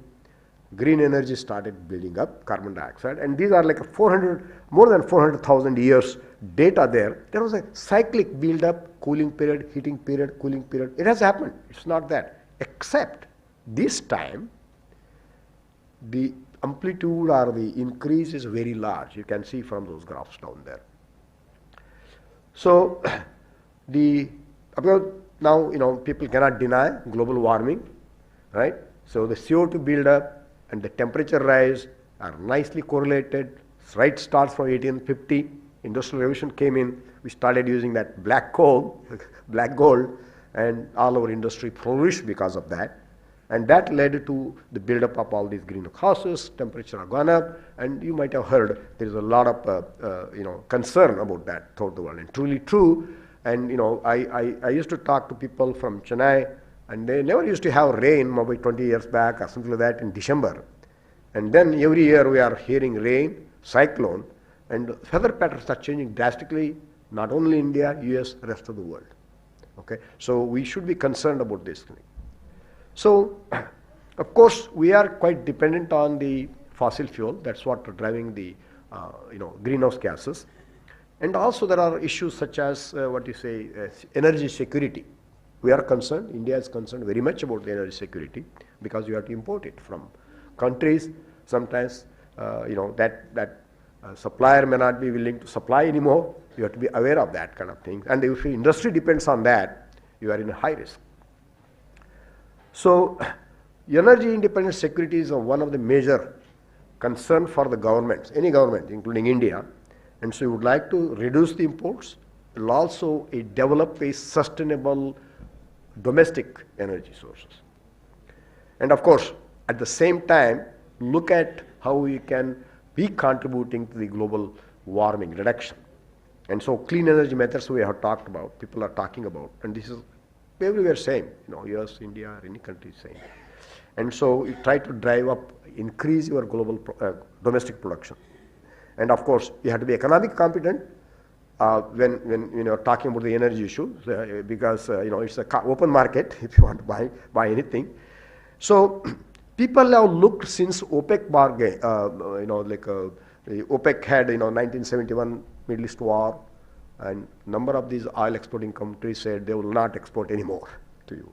And there used to be, I have heard at least from US, I went late to US, early 80s, but people in 70s used to say there was a big line there with cars, dependent on cars, you want to go to work, you need a car there. And so they first time released the what is going to happen if you don't get energy that's coming from somewhere else. And people concerned about that started talking about the energy security, how to, their country's security because of that, and trying to see how domestic can produce. So that time the alternative energy sources we have to come up with, and of course also including global warming, people are looking for what's called green fuel. And so, in fact, like I told you, there is already existing fuel there, all the fossil fuel. But also we have a couple of vehicles that we can use, like electric energy is basically, which is a kind of transformed energy. It's good energy. In fact, it's very clean in terms wherever you use it, however you produce it, you can use it. But the thing is that the production of the electricity also needs energy for that one. And people also looked at a vehicle to carry this kind of energy in a safe way and also does not pollute, which will be the hydrogen, clean energy in that sense. So as far as the electricity is concerned, you cannot store it in large quantities. You produce it, you have to use it immediately. Of course, you can transmit it anywhere, in the world. So that's one good property of that, but you cannot store it. That's another thing. So people have looked at the hydrogen, what they call it hydrogen economy, okay, which has not materialized yet. The dream is going on since 1970s. So what do we need that for? Well, like I talked to you, the energy, the global issues are there. Global politics are there in energy supply. We need to develop our own domestic energy sources, become independent of that one. And so maybe we can use an economy based on hydrogen rather than petrol or oil we are talking now. Of course, it can be produced from anything that is more energetic, like a fossil fuel or renewables, or in nuclear energy. So I kind of focus two of these, which are non-carbon based energy sources in that sense. In fact, there is actually a hydrogen kind of economy exists. If you look at the fertilizer or production or a refineries, we use plenty of hydrogen. Already we are using that. That is already there. There is almost 75 million tons of pure hydrogen is produced, and additional 45 million tons per year of mixed with what you call it the hydrogen-rich gases are being produced. So that's about 2.5%. Still, it's very small compared to the rest of the energy that we use. India, in fact, uses about 6 million tons per year, and the demand is going to double up by 2030. Well, we need to have some idea of developing that. And as you can see, I've divided them in mostly the oil refineries, fertilizer, steel and chemical industries. So like I said, the majority goes in those two industries, the fertilizer for ammonia production, and the oil refineries. And it's very similar in US also. Majority goes in oil production, oil refining, fertilizers, even methanol production and other things. So you can actually produce hydrogen, which is current method is what's called a steam methane reformation. You just have a steam, we mix with methane, natural gas, and maybe around 500-600 degrees Celsius with a nickel catalyst, you can actually reform it, have a shift reaction, and you can get a very good efficiency of that, almost 80% of conversion rate in that one. Of course, you need a 30% of energy to do this. This is an endothermic reaction. It can also be produced, electrolysis, well known, just put electricity, you can split water into hydrogen and oxygen. And there are other ways also developing, making hydrogen, fermentation, renewable energy reforming, biomass gasification, which you can produce hydrogen-rich gases. These are well-known technology, in fact. And there are also recent technologies that are coming up, especially for increasing the efficiency of the electrolysis, like high-temperature electrolysis. It can go pretty high compared to the low temperature, such as alkaline or PEM fuel cell electrolysis process. And there are some advanced technologies being also developed. It's called photobiological water splitting, photoelectrochemical water splitting. These are at very early stages to make it in a very efficient processes yet.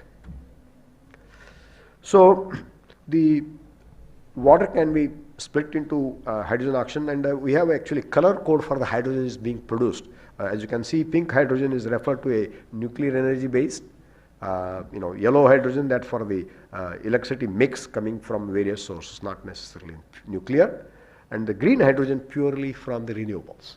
Okay, this is the color code, and of course, gray and other things are basically coming from natural gas or from coal. In fact, this is a very recent data. In fact, they have found actually hydrogen mines. Okay, there is one country actually utilizing them, and the recent news was that there was a lot of deposits of hydrogen underground were found in the United States. So of course this is still to be discovered, but however there are some sources that have been underground which some minerals react with steam, which is high temperature water, and produce hydrogen, and it's stored there. So this is kind of a color code right now, kind of accepted worldwide. Just the name, how the sources of the hydrogen is done. Electrolysis we know very well. Can have a electrolyte, the membrane to hold each of these split oxygen and hydrogen. It's a well-known technology, and a lot of hydrogen is produced with this one right now also. And then you can actually produce through the renewable with these various electrolysis pathways. You can use solar, refined hydro, or anything, any electricity coming from this one of the primary sources you can use for electricity. There are also non-photovoltaic type based, which electricity is not just like using a focused, intense heat energy coming from there. There are some chemical cycles, they're called thermochemical cycles, like copper chloride, sulfuridine cycles. And of course, I just also mentioned photochemical and photobiological, which are non-photovoltaic type based. Biomass pathways do exist. Of course, it's kind of practiced already in the agricultural industry, and you can actually synthesize the agricultural products into hydrogen-rich gases as well. This is just to highlight some of the technology that we are looking in electrolysis. For example, a new electrolyte, solid-state electrolytes are being developed. One of the issues with the existing high-temperature electrolysis is that the temperature ranges are pretty high, 800 in that range. For such technology, you cannot use a steel material, which is otherwise you have to use exotic material for pipeline and other things. So there is a very incentive to reduce this electrolysis process high temperature to relatively comfortable zone of 5 to 550, 600 degrees Celsius. And these are the brand new electrolytes that have been developed. This is called oxygen ion transport solid oxide electrolysis. These actually run up to 550, well demonstrated now. Still to be commercialized in the sense. There is also proton conducting high temperature solid oxide cells, electrolysis cells also. These are the state of the art now coming up. I believe these will lead to some of the most efficient electrolysis process. This I already mentioned. I'm not going to talk about this, how you can actually use a photocatalyst for splitting water, as well as the photobiological processes. Again, these are at very elementary level, test tube type experiment people are doing, but there is a tremendous potential. If we can master this technology, get a good efficiency, the sun is always there. We can produce them passively without having to move machines actually. So that's one good advantage of that. So in terms of the storage technologies, there are physical storage you can do by adsorption, or you can actually do it as a chemical. So that's basically the hydrogen can be done. And then I have shown some of the gravimetric or volumetric densities of the hydrogen as compared to the rest of the fuels. As you can see, it's far right. Actually, gravimetric densities can be pretty high as long as compressed gas or liquid hydrogen in that sense. There are various methods. These are all well-known technologies, not a new technology in terms of the storages. It's as in a chemical, complex hydrides or intermetallic hydrides or the elemental hydrides. You can store them as hydrides, or you can physically store it by compression of that as a gas, or make it free, as you can store it in a liquid.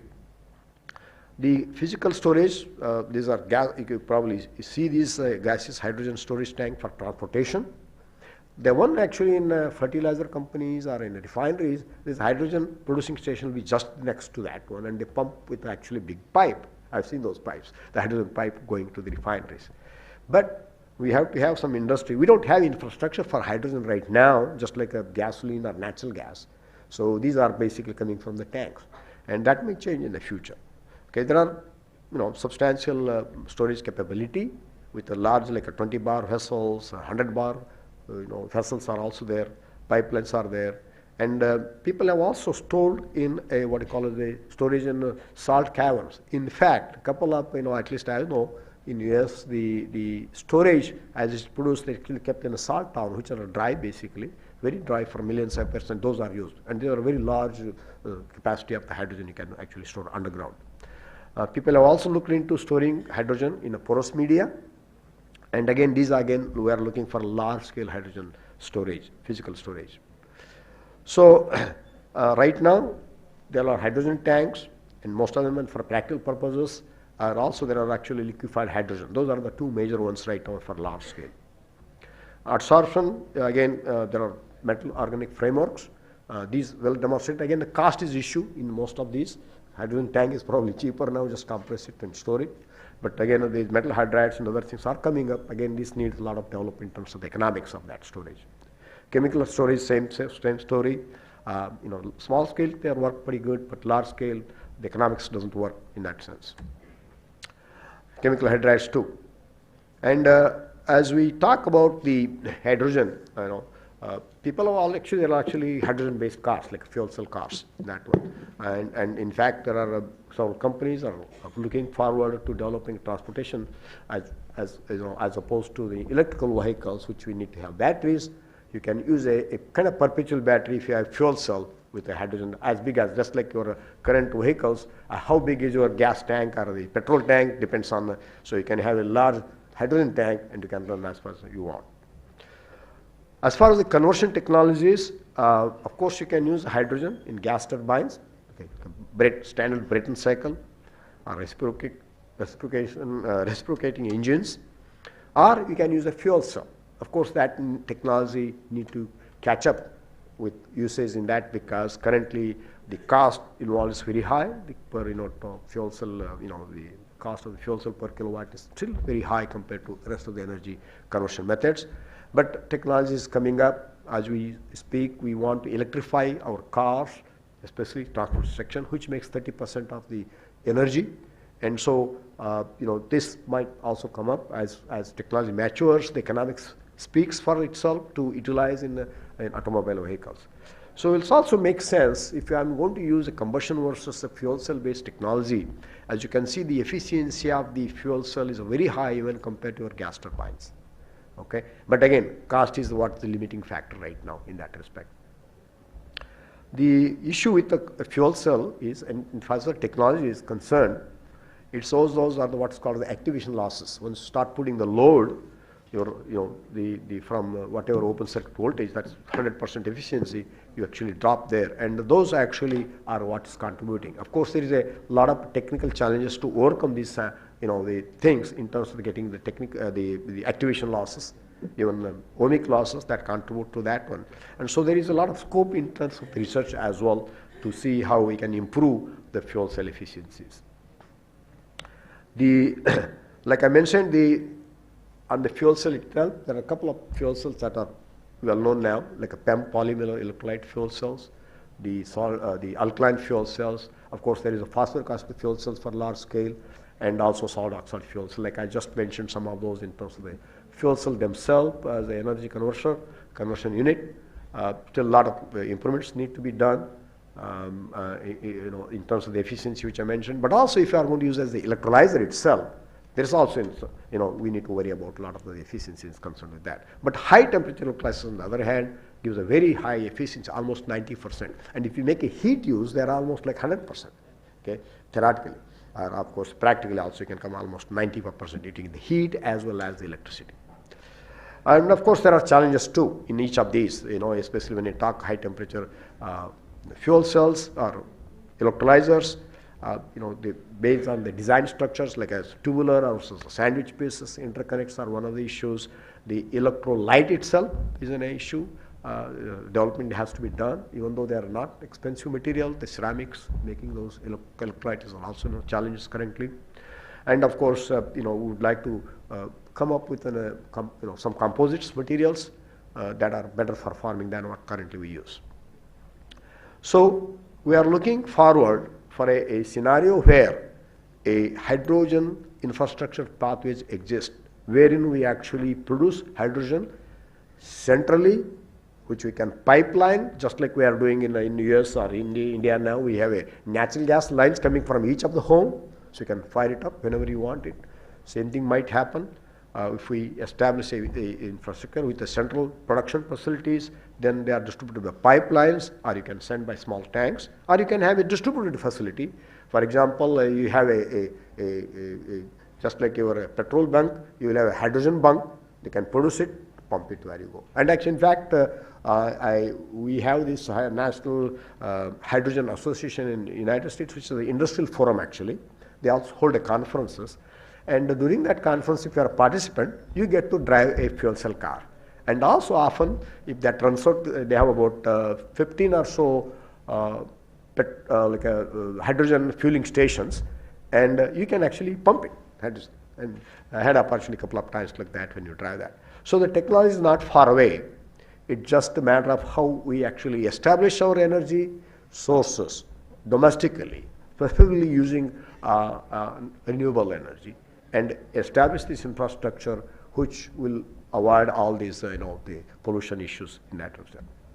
And in fact, there are initiatives going on. I just want to reference a couple of initiatives.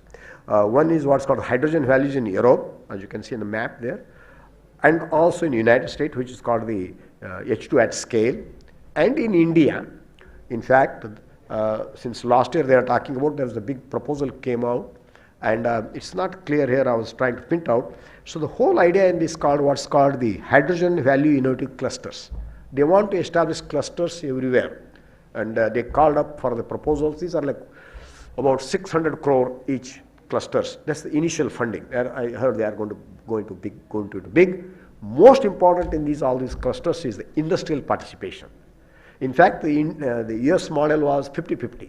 50% government Department of Energy will put in money, the industry will put 50, and multiple industries are there.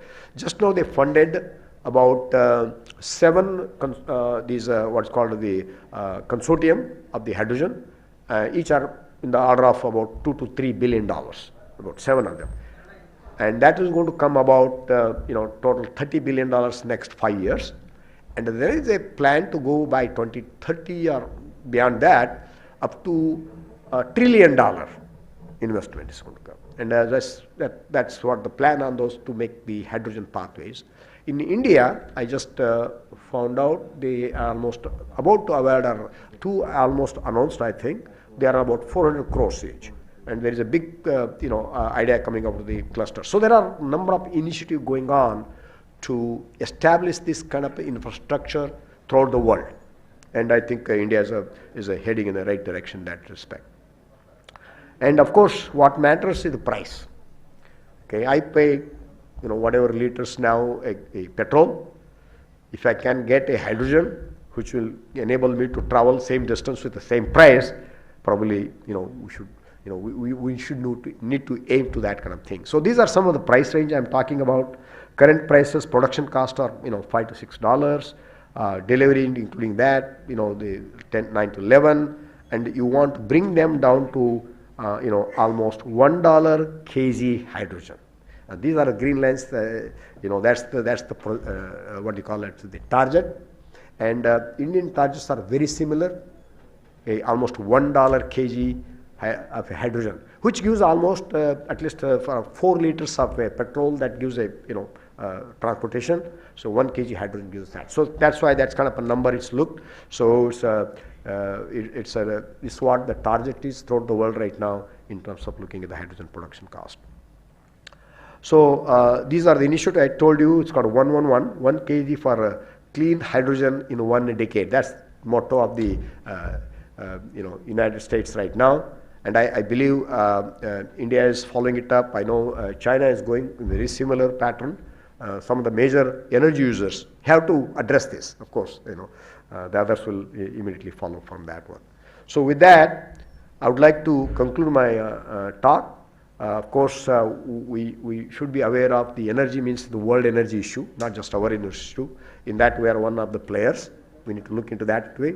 And from understanding of the community that are concerned with energy, hydrogen seems to be the best vehicle to carry as an energy source, energy carrier. And there are, of course, technological and challenges. And challenges are opportunities, like institute like NITE University, NITE Institute of Technology, where we have gathered today at this conference addressing similar challenges. And I think that makes very prudent to address such a global challenge, which also happens to be our challenges, country challenges. And so there is a potential for a new generation to adopt such a technology and look into the challenges to address them. This is I don't know if you have seen, this was a Julius Verne. He was like a fiction, scientific fiction writer. This was he wrote this in, I have a copy of that book, The Mystery Island, 1874. Yes, my friends, I believe that water will one day be deployed as a fuel, that hydrogen oxygen which constitute it, used singly or together, will furnish an inexhaustible source of heat and light. He had an imaginary city where, electrolysis was known by the time. You can make electrolysis and then you can recombine it back thing. So there was a vision somebody had seen more than 150 years back, and which is hopefully coming true in our generation. Thank you all, and if you have any questions, I would like to entertain if there is an opportunity for that as well. Thank you. Thank you, sir. Your passion for engineering splashed through your words. We are grateful for your knowledge and wisdom you shared with us. Dear participants, kindly be informed that we have special keynote addresses scheduled for each of the 7 conferences at ICETE 2023. The distinguished keynote speakers for these conferences are as follows. For NITE Bio 2023 conference, we have 2 keynote speakers, Dr. Mohammad Asif Hussain, Professor, King Abdul Aziz University, Saudi Arabia. We have Dr. Sharan Kumar, Assistant Professor, Kusuma School of Biological Science, IIT Delhi. For the conference SME 2023, we have 3 keynote speakers, Dr. Ketan Kotecha, Director at Symbiosis Institute of Technology, Dean of Faculty of Engineering at Symbiosis International University, Pune, Maharashtra. We have Mr. Srivatsa Jagaluru, Senior Principal Engineer, Autoliv India, Bengaluru, Karnataka. We also have Dr. Neyara Ratwan, Associate Professor, Industrial Engineering Department, College of Applied Science, Al Marefa University, Saudi Arabia. For AID 2023, we have 2 keynote speakers, Dr. Dilip Edi, Associate Professor, IIT Dharwad. We also have with us Dr. Manjunath Machnuru, Staff RFEM, Design Engineer on MHB Pad for 5G COM, Skyworks USA. For vSpice 2023, we have 2 keynote speakers, Mr. Michio Kaida, Chairman and VP NIDAC Advanced Technology Corporation, Japan. Dr. Ganesh Nayak, Senior Academic Researcher, Computer Science and IT, Torrens University, Adelaide, Australia. For CTCS 2023, we have 1 keynote speaker, Dr. Sher Afghan Khan, Professor, IIUM, Gombak Campus, Malaysia. For Arrive 2023, we have two keynote speakers, Professor Dr. Mohanlal Kole, Professor in Smart Grid and Renewable Energy University of Agder, Norway. We also have Dr. Ravichandra Kulkarni, Professor ECE, Dean R&D, Maharaja Institute of Technology, Mysore. For MS MAT 2023, we have four keynote speakers, Dr. A.K. Nandakumaran, Chairman and Professor, Department of Mathematics, Indian Institute of Science, Bengaluru. Dr. Devraja H.M., Research Scientist, Floral Laboratory of Nuclear Reactions, Joint Institute for Nuclear Research, Dubna, Russia. Dr. Mrutyunjayachari C.D., Postdoctoral Researcher, Korea University of Technology and Education, South Korea. We also have with us Dr. Bindu K. Zek, Marie Curie Fellow, Central European Institute for Technology, Brno University of Technology, Brno.